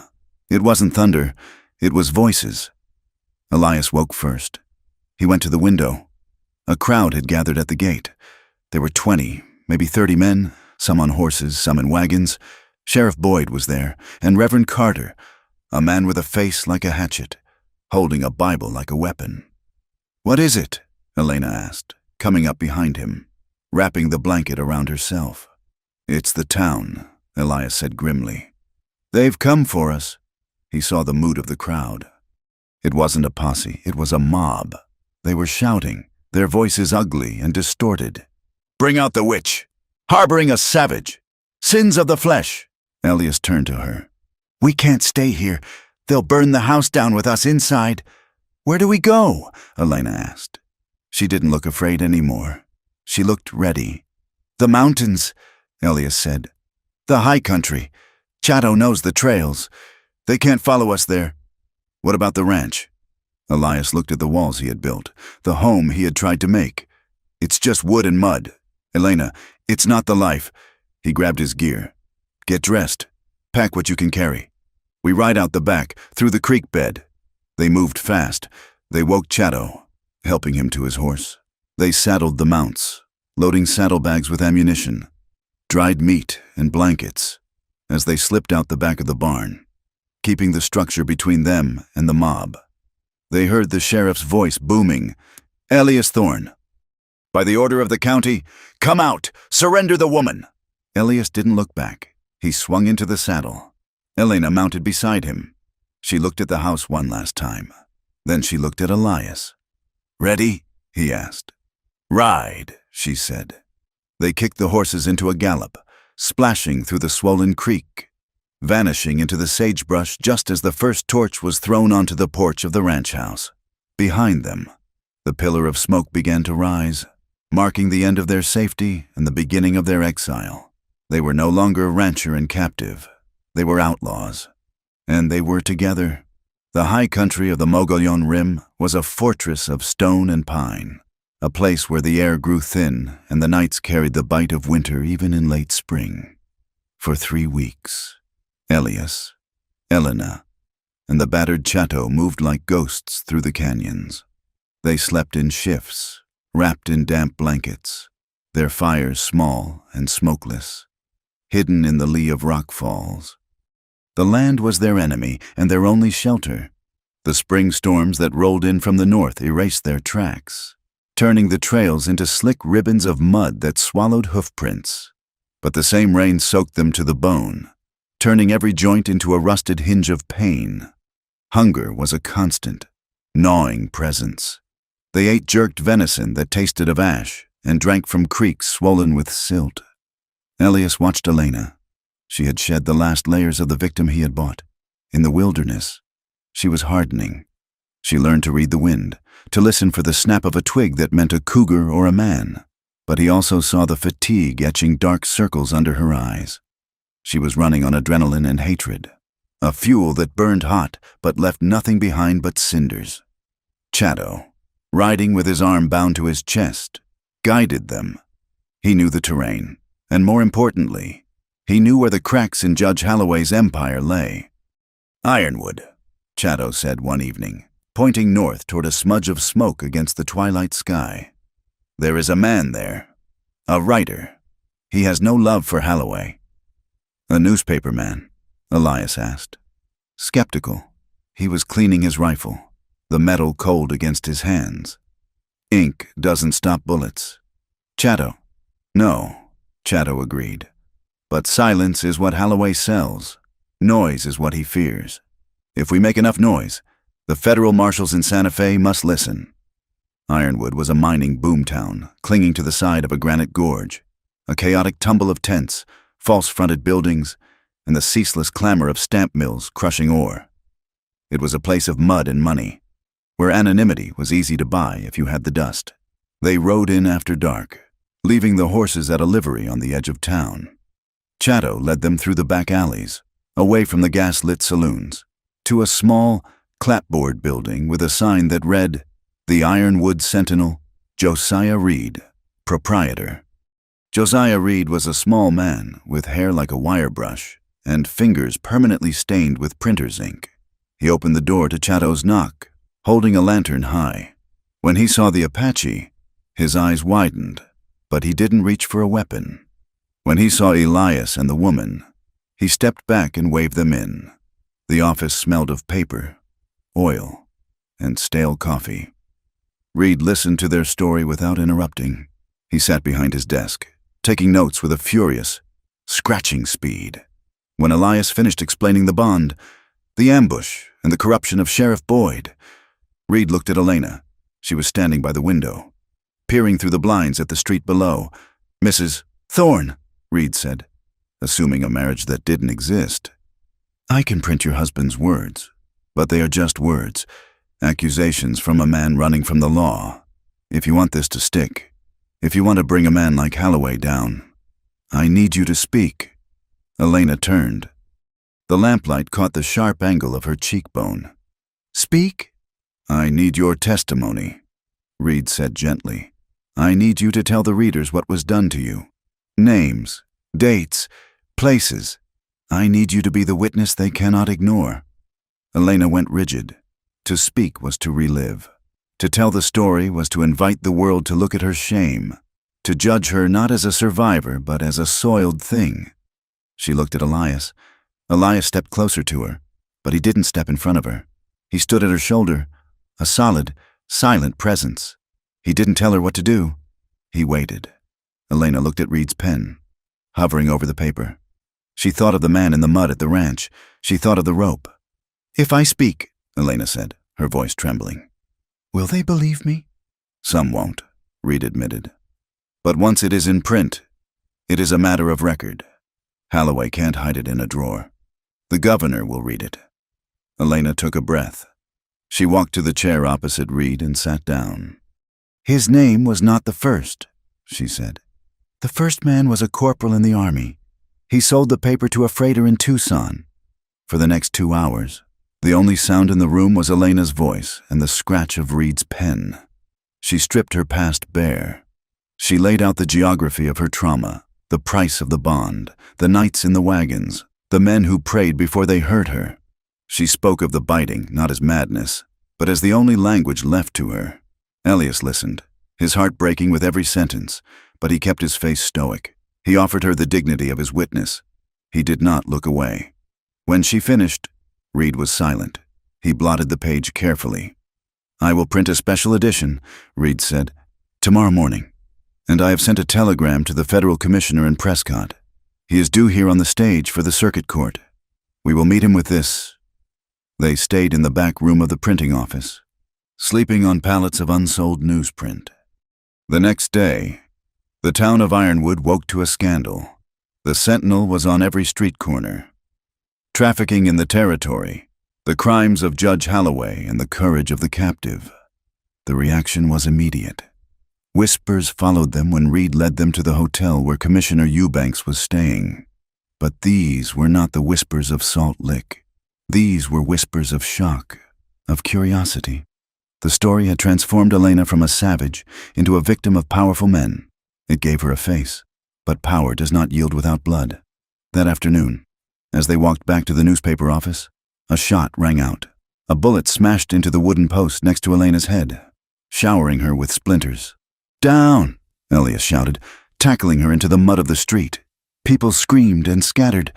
A second shot kicked up dirt inches from Reed's boot. "The roof!" Chatto yelled, pointing to the livery stable across the street. Elias rolled, bringing his Winchester up. He saw the glint of metal on the roof line. He fired, a rapid covering volley that chipped the brickwork and forced the shooter down. "Get inside!" Elias roared. They scrambled into the mercantile store, crashing through the door. The shopkeeper ducked behind his counter. "They are here," Elias said, breathing hard, checking Elena for blood. She was shaking, but she was unhurt. "Holloway sent his dogs." "He knows," Reed said, clutching his hat. "The story is out. He has to kill the witness before the commissioner holds a hearing." They barricaded themselves in the newspaper office that night. The local town marshal, a man named Cooper who respected Reed, placed 2 deputies at the door, but the night felt heavy with threat. Inside, the air was thick with tension. Chatto watched the street from the darkened front window. Reed was pacing, reloading a shotgun. In the back room, Elias and Elena sat on the floor, sharing a tin of cold beans. The near miss had rattled Elena. She had been brave in the chair, brave in the telling, but the bullet had reminded her that the truth was not a shield. "I am marked," she whispered, looking at her hands. "I am ruined. Elias, look at what follows me. Death, violence, everywhere I go." She pulled her knees to her chest. "Maybe the town was right. Maybe I am cursed. Maybe you should have left me in the mud." "Stop it," Elias said. His voice was sharp, cutting through her spiral. He set the food aside and turned to her. The room was lit only by the moonlight filtering through the high, clear-story windows. "You are not ruined," Elias said. "You are scarred. There is a difference. A ruin is something that is broken beyond use. A scar is proof that you survived." "I feel dirty," she confessed, the words tearing out of her. "I feel like I am still theirs. Like no matter what I say, I am just the thing they bought." Elias reached out and took her hands. He held them firmly, forcing her to look at him. "Worth isn't something men can steal. Elena," he said. "They stole your time, they stole your safety, but they didn't touch who you are. I saw you in that chair today. I saw a woman who looked the devil in the eye and didn't blink. That is not a ruined woman.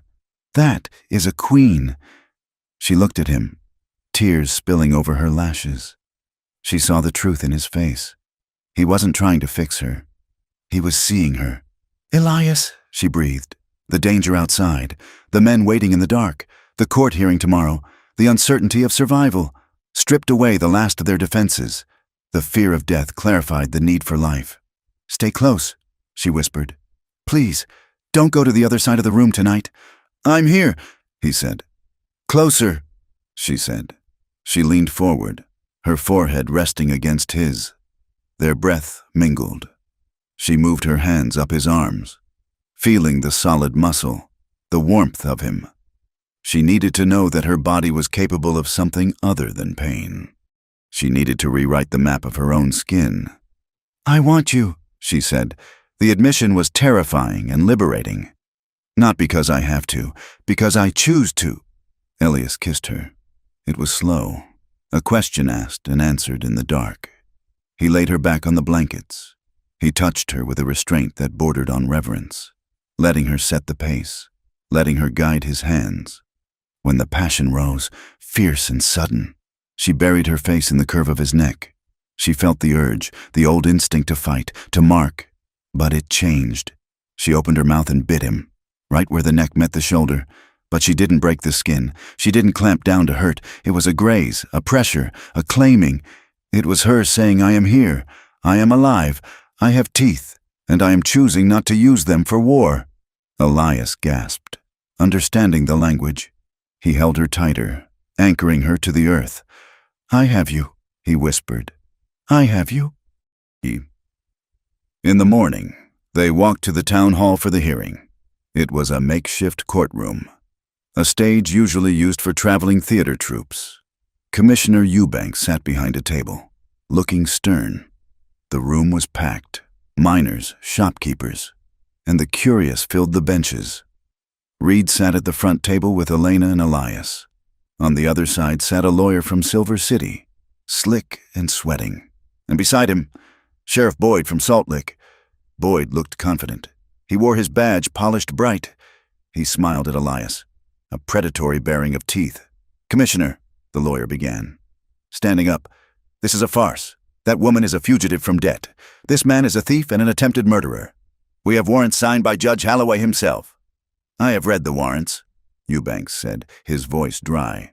"And I have read Mr. Reed's newspaper. Slander." The lawyer waved a hand. "Lies from a hysterical woman.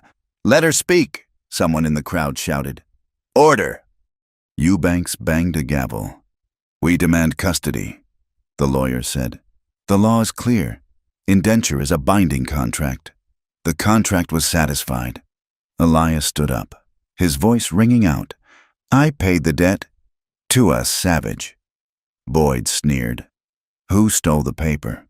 "I am right here," Chato said, stepping out from the shadows near the door. The crowd murmured. An Apache in a courtroom was unheard of. "He lies too," Boyd said, his hand drifting to his gun belt. "The testimony is irrelevant," the lawyer said. "The woman is property of the bondholder until released by the court. The court has not released her. Sheriff, take her into custody." Boyd stood up. He pulled a pair of iron cuffs from his belt. "Come here, girl. The fun's over." He stepped toward the table. "No," Elias said. He stepped between Boyd and Elena. "Move, Thorne, or I'll shoot you where you stand." Boyd said. "You have no authority here." Eubanks shouted. "Sheriff, sit down! Judge Holloway is the authority." Boyd yelled. "And he says she comes back." Boyd didn't reach for Elena. He reached for his gun. The room exploded into chaos. "Gun!" someone screamed. Elias shoved Elena down behind the heavy oak table just as Boyd fired. The bullet splintered the wood where her head had been.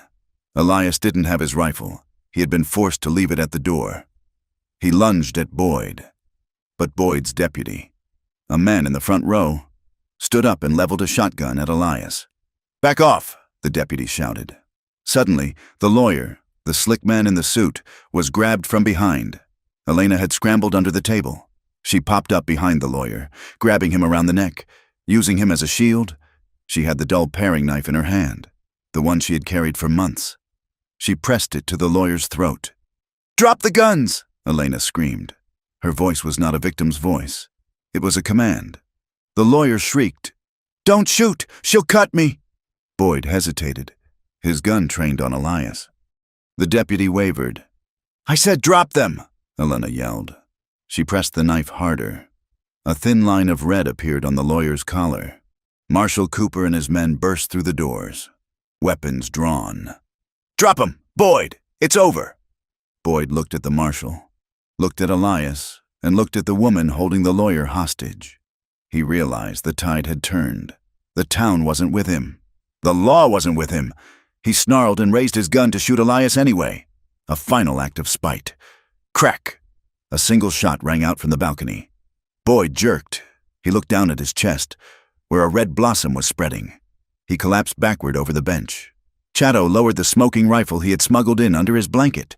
Panic erupted. The crowd surged for the exits. The deputy dropped the shotgun and threw his hands up. "I surrender! Don't shoot!" Elias scrambled over the table. He grabbed Elena, pulling her away from the terrified lawyer. "It's done!" he gasped, holding her. "It's done." Elena was breathing hard, the knife still clutched in her hand. She looked at Boyd's body. She looked at the lawyer cowering on the floor. She had not been the one to be saved this time. She had held the line. The aftermath was messy. Justice in the territory was never clean. Sheriff Boyd was dead. The lawyer was arrested by Marshal Cooper. Judge Holloway was miles away, safe in his mansion for now, though his reputation was shattered, and the federal investigation that would follow would eventually unseat him. But the cost was there. A stray bullet from the scuffle had struck Josiah Reed in the leg. He sat in a chair, a tourniquet around his thigh, pale but grinning. "Great story," Reed wheezed. "Hell of a story." And outside, the sun was setting over the mountains. Elias and Elena stood in the street. A crowd had gathered again, but they were silent now. They had seen the violence. They had seen the truth. Commissioner Eubanks walked out, holding the bond paper, the original, which the lawyer had foolishly brought as evidence. "This document is invalid," Eubanks announced. "It is a forgery of justice." He handed it to Elias. Elias looked at the paper. It was dirty, creased, and stained with the grease of 100 hands. It was the symbol of everything that had tried to destroy them. He turned to Elena. He held the paper out to her. "It's yours," he said. Elena took it. Her hands were steady. She looked at the words indentured servant. She looked at the debt amount. "Do you have a match?" she asked. Elias struck a lucifer match on his boot heel and cupped the flame.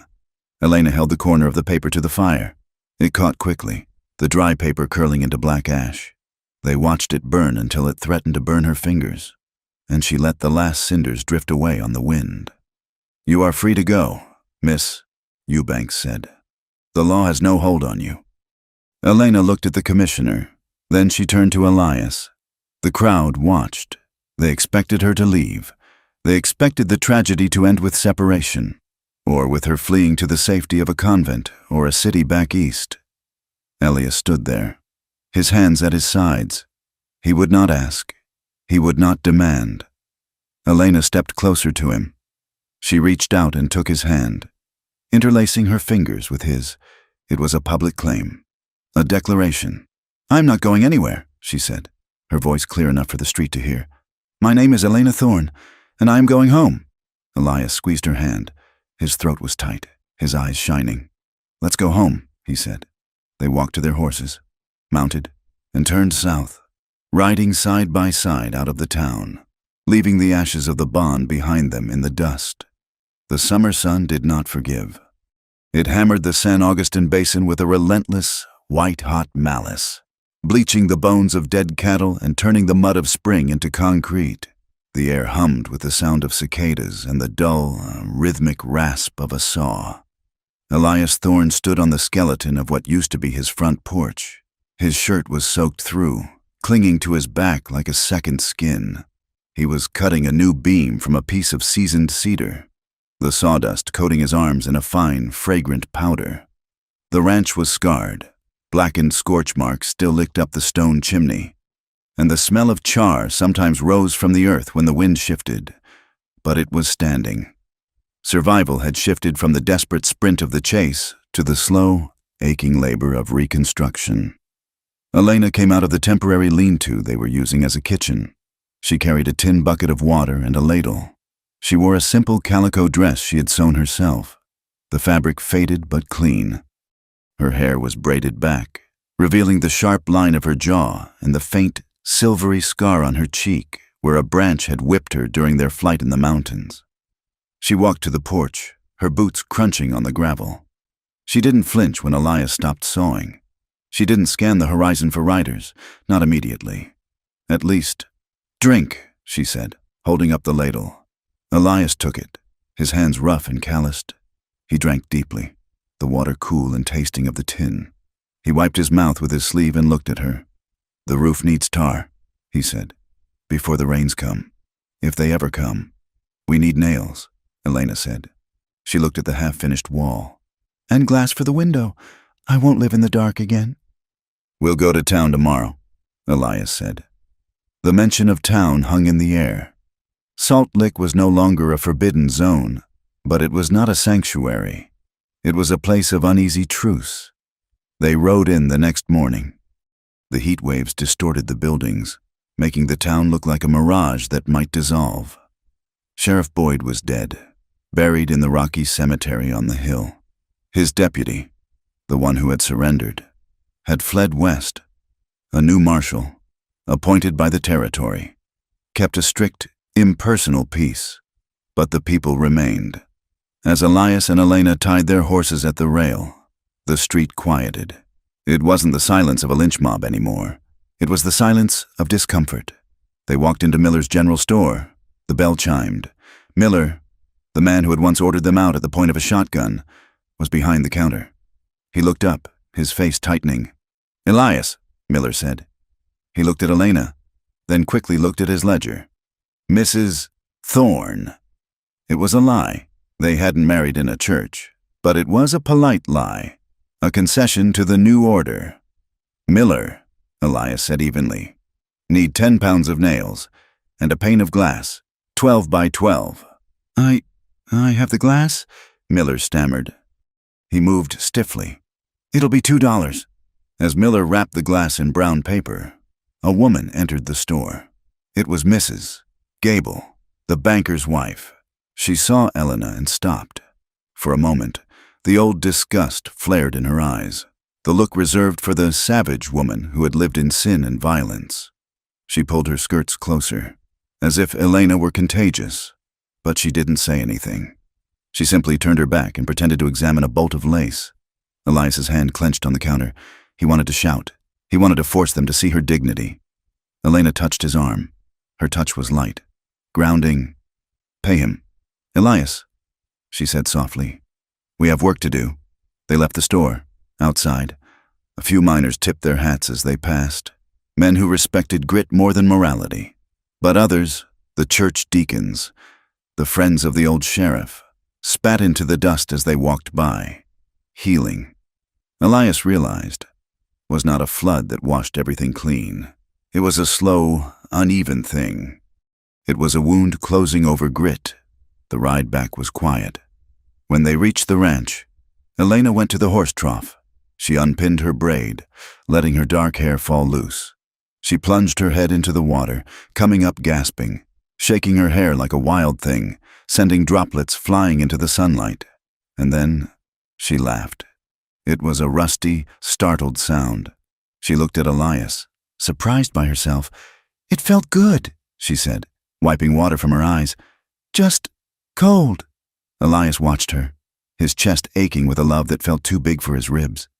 He realized he had been holding his breath for months, waiting for the other shoe to drop, waiting for the tragedy to return. "You should do it again," he said, smiling. But the nights were still hard. Sometimes. Elias would wake to the sound of her gasping in the dark. The nightmares were less frequent, but they were vicious. She would thrash, fighting off invisible hands. He learned not to grab her. He learned to sit up, light the lamp, and speak her name until she came back from the dark. "I'm here," he would say. "The door is locked. You have the key." She would look at him, her eyes wide and unseeing, until the recognition clicked into place. Then she would curl into him, not for protection, but for the reassurance of his heartbeat. One evening in August, a rider appeared. It was Chato. The Apache trader had healed, though he walked with a slight limp now. He did not come to trade. He rode into the yard and sat on his horse, looking at the new beams of the porch. Elias walked out to meet him. "Light and hitch, Chato." "I cannot stay," Chato said. "I am moving north. The army is tightening the reservation lines again. It is time to be hard to find." Elena came out. She walked right up to the horse's flank. She looked up at the man who had brought her here, the man who had said, "She bites," as a warning and a blessing. "You are leaving," she said. "The wind changes," Chato said. He looked at her with a profound, quiet respect. "You have good color. Elena, you look like someone who owns her own skin." "I do," she said. "That is good." Chato gathered his reins. "Watch the southern road. Rancher, not everyone in Salt Lick is resigned to the peace." "Who?" Elias asked. Stepping forward, "Vance Boyd," Chato said. "The sheriff's cousin. He has been drinking in the mining camps. He says you stole his family's honor. He says blood requires blood." "Let him come," Elias said darkly. "He will," Chato said. "Be ready." Chato nodded once, turned his horse, and rode toward the mountains. He didn't look back. He was a part of the landscape, appearing when needed and vanishing when the season turned. The threat didn't arrive with thunder. It arrived with a quiet, creeping malice. 2 days later, Elias found the fence cut in the south pasture. The next day, the water in the trough smelled of kerosene. "He's playing with us," Elias said, standing by the fouled water. "He wants us afraid. He wants us to run." "I am done running," Elena said. She was cleaning her pistol on the porch. Her hands were steady. "If he wants a fight, we give him one." "He'll ambush us," Elias said. "He won't come to the door. He's a coward." "Then we make him come to us," Elena said. "We make ourselves the bait." Elias hated the plan. He wanted to hide her in the cellar. He wanted to send her to the fort, but he looked at her face, the set of her jaw, the fire in her eyes, and he knew he couldn't. To hide her was to insult her survival. They set the stage. They spent the day working conspicuously on the roof of the barn. Exposed, but they wore their guns. And they prepared the ground. Evening came, purple and bruised. The shadows stretched long across the yard. Elias went into the house to light the lamps, making sure his silhouette was visible in the window. Elena stayed in the barn loft, watching the tree line. It happened at dusk.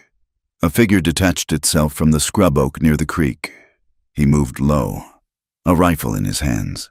It was Vance Boyd, a heavy, thick-necked man fueled by whiskey and a twisted sense of vengeance. He crept toward the house, aiming for the lighted window where Elias sat. Elena watched him through the loft door. She breathed out, slow and steady. She didn't shoot him from ambush. That was his way. "Drop it!" she shouted, her voice ringing across the yard. Vance spun around. Startled, he fired blindly toward the barn. The bullet smacked into the wood a foot below Elena. Elias kicked the back door open and flanked him. "It's over! Vance!" Vance turned back to the house, swinging his rifle. He was trapped between them. "You killed my kin!" Vance screamed. "You dirty lover of savages!" He raised the rifle to shoot Elias. Elena fired. She didn't shoot to kill. She shot the ground in front of his feet, spraying him with dirt and gravel. It was a shepherd's shot, meant to turn a wolf. "The next one goes in your knee," she yelled. Vance hesitated. He looked at the barn, then at Elias, who was advancing with a shotgun leveled. The whiskey courage evaporated in the face of their coordinated defense. He realized he wasn't hunting victims. He was facing a pack. He dropped the rifle. He fell to his knees, sobbing in frustration and fear. "Just do it," he wept. "Just kill me." Elias walked up to him. He kicked the rifle away. He looked down at the man who represented the last tendril of the nightmare. The rage flared in Elias, the desire to end it, to wipe the slate clean with blood. He looked at Elena. She had climbed down from the loft and was walking across the yard. She held her pistol at her side. "We don't kill him," Elena said. "He poisoned the water." Elias growled. "And if we kill him in cold blood, we poison ourselves," she said. She stopped beside Elias. She looked at Vance with cold pity. "Tie him up. We'll take him to the marshal in the morning. Let him rot in a cell. That is worse than death for a man like him." Elias looked at her. He saw the wisdom in it. To kill him was to admit he was a threat. To jail him was to dismiss him as a nuisance. "Get up," Elias ordered, hauling Vance to his feet. They tied him in the root cellar. The threat was neutralized, not by savagery, but by the discipline of people who had fought too hard for their humanity to trade it away cheap. That night, the adrenaline faded into a deep, exhaustion-soaked quiet. Elias and Elena sat on the porch. The air was cooling. The crickets were singing. The violence was over, really over. Elena looked out at the dark shape of the mountains. "I didn't bite him," she said softly. Elias looked at her. "No, I used to bite because I had no voice," she said. "I bit because I wanted to live, and I didn't know how else to say it." She turned to him. "I don't need to bite anymore. I have a voice, and I have a gun." She smiled faintly. "And I have you." Elias reached into his pocket. He pulled out a folded document. It wasn't a bond. It was a deed. He had written to the county clerk 3 weeks ago, quietly, while she was sleeping. "I have something for you," he said. He handed it to her. She unfolded it in the light of the lantern. It was the deed to the ranch. Owner: Elias Thorne and Elena Thorne. Joint tenants with rights of survivorship. She stared at the words. "Elias." "I didn't buy you to save myself," Elias said, his voice thick with emotion. "I bought that bond because I couldn't stand to watch a life be bartered like cattle. But I stayed. I fought. Because of who you are." He leaned closer. "You aren't a guest here, Elena, and you aren't a servant. You own this. Half the land, half the herd, half the house. If you leave tomorrow, you take half the worth with you. You are beholden to no man." "Not even me." Elena looked at the paper, then at him. Tears welled in her eyes, not the tears of trauma, but the tears of being seen, fully and completely. I'm not leaving, she whispered. I know, Elias said. But I wanted you to know that you could. She dropped the paper on the bench and reached for him. She framed his face in her hands. I want to live with you. Elias, she said. Not survive with you. Live. He kissed her. It was a seal and a promise deeper than any law. The autumn rains finally came in October. They started as a whisper on the roof, then grew into a steady, drumming rhythm that soaked the parched earth. The smell of wet sage and damp dust filled the house. Elias stood in the kitchen, watching the rain wash the last of the scorch marks from the stones of the porch. The fence line was repaired. The cattle were lowing in the near pasture. He heard laughter behind him. Eliana was kneading dough at the table. She had flour on her cheek. She was laughing at something, maybe a thought, maybe just the sheer, impossible lightness of being safe. She looked up and caught him watching her. She didn't flinch. She didn't look for an exit. She smiled, a smile that reached her eyes, bright and dangerous and free. What are you looking at, rancher? She teased. Just admiring the view, Elias said. She walked over to him, wiping her hands on her apron. She leaned against him, looking out at the rain.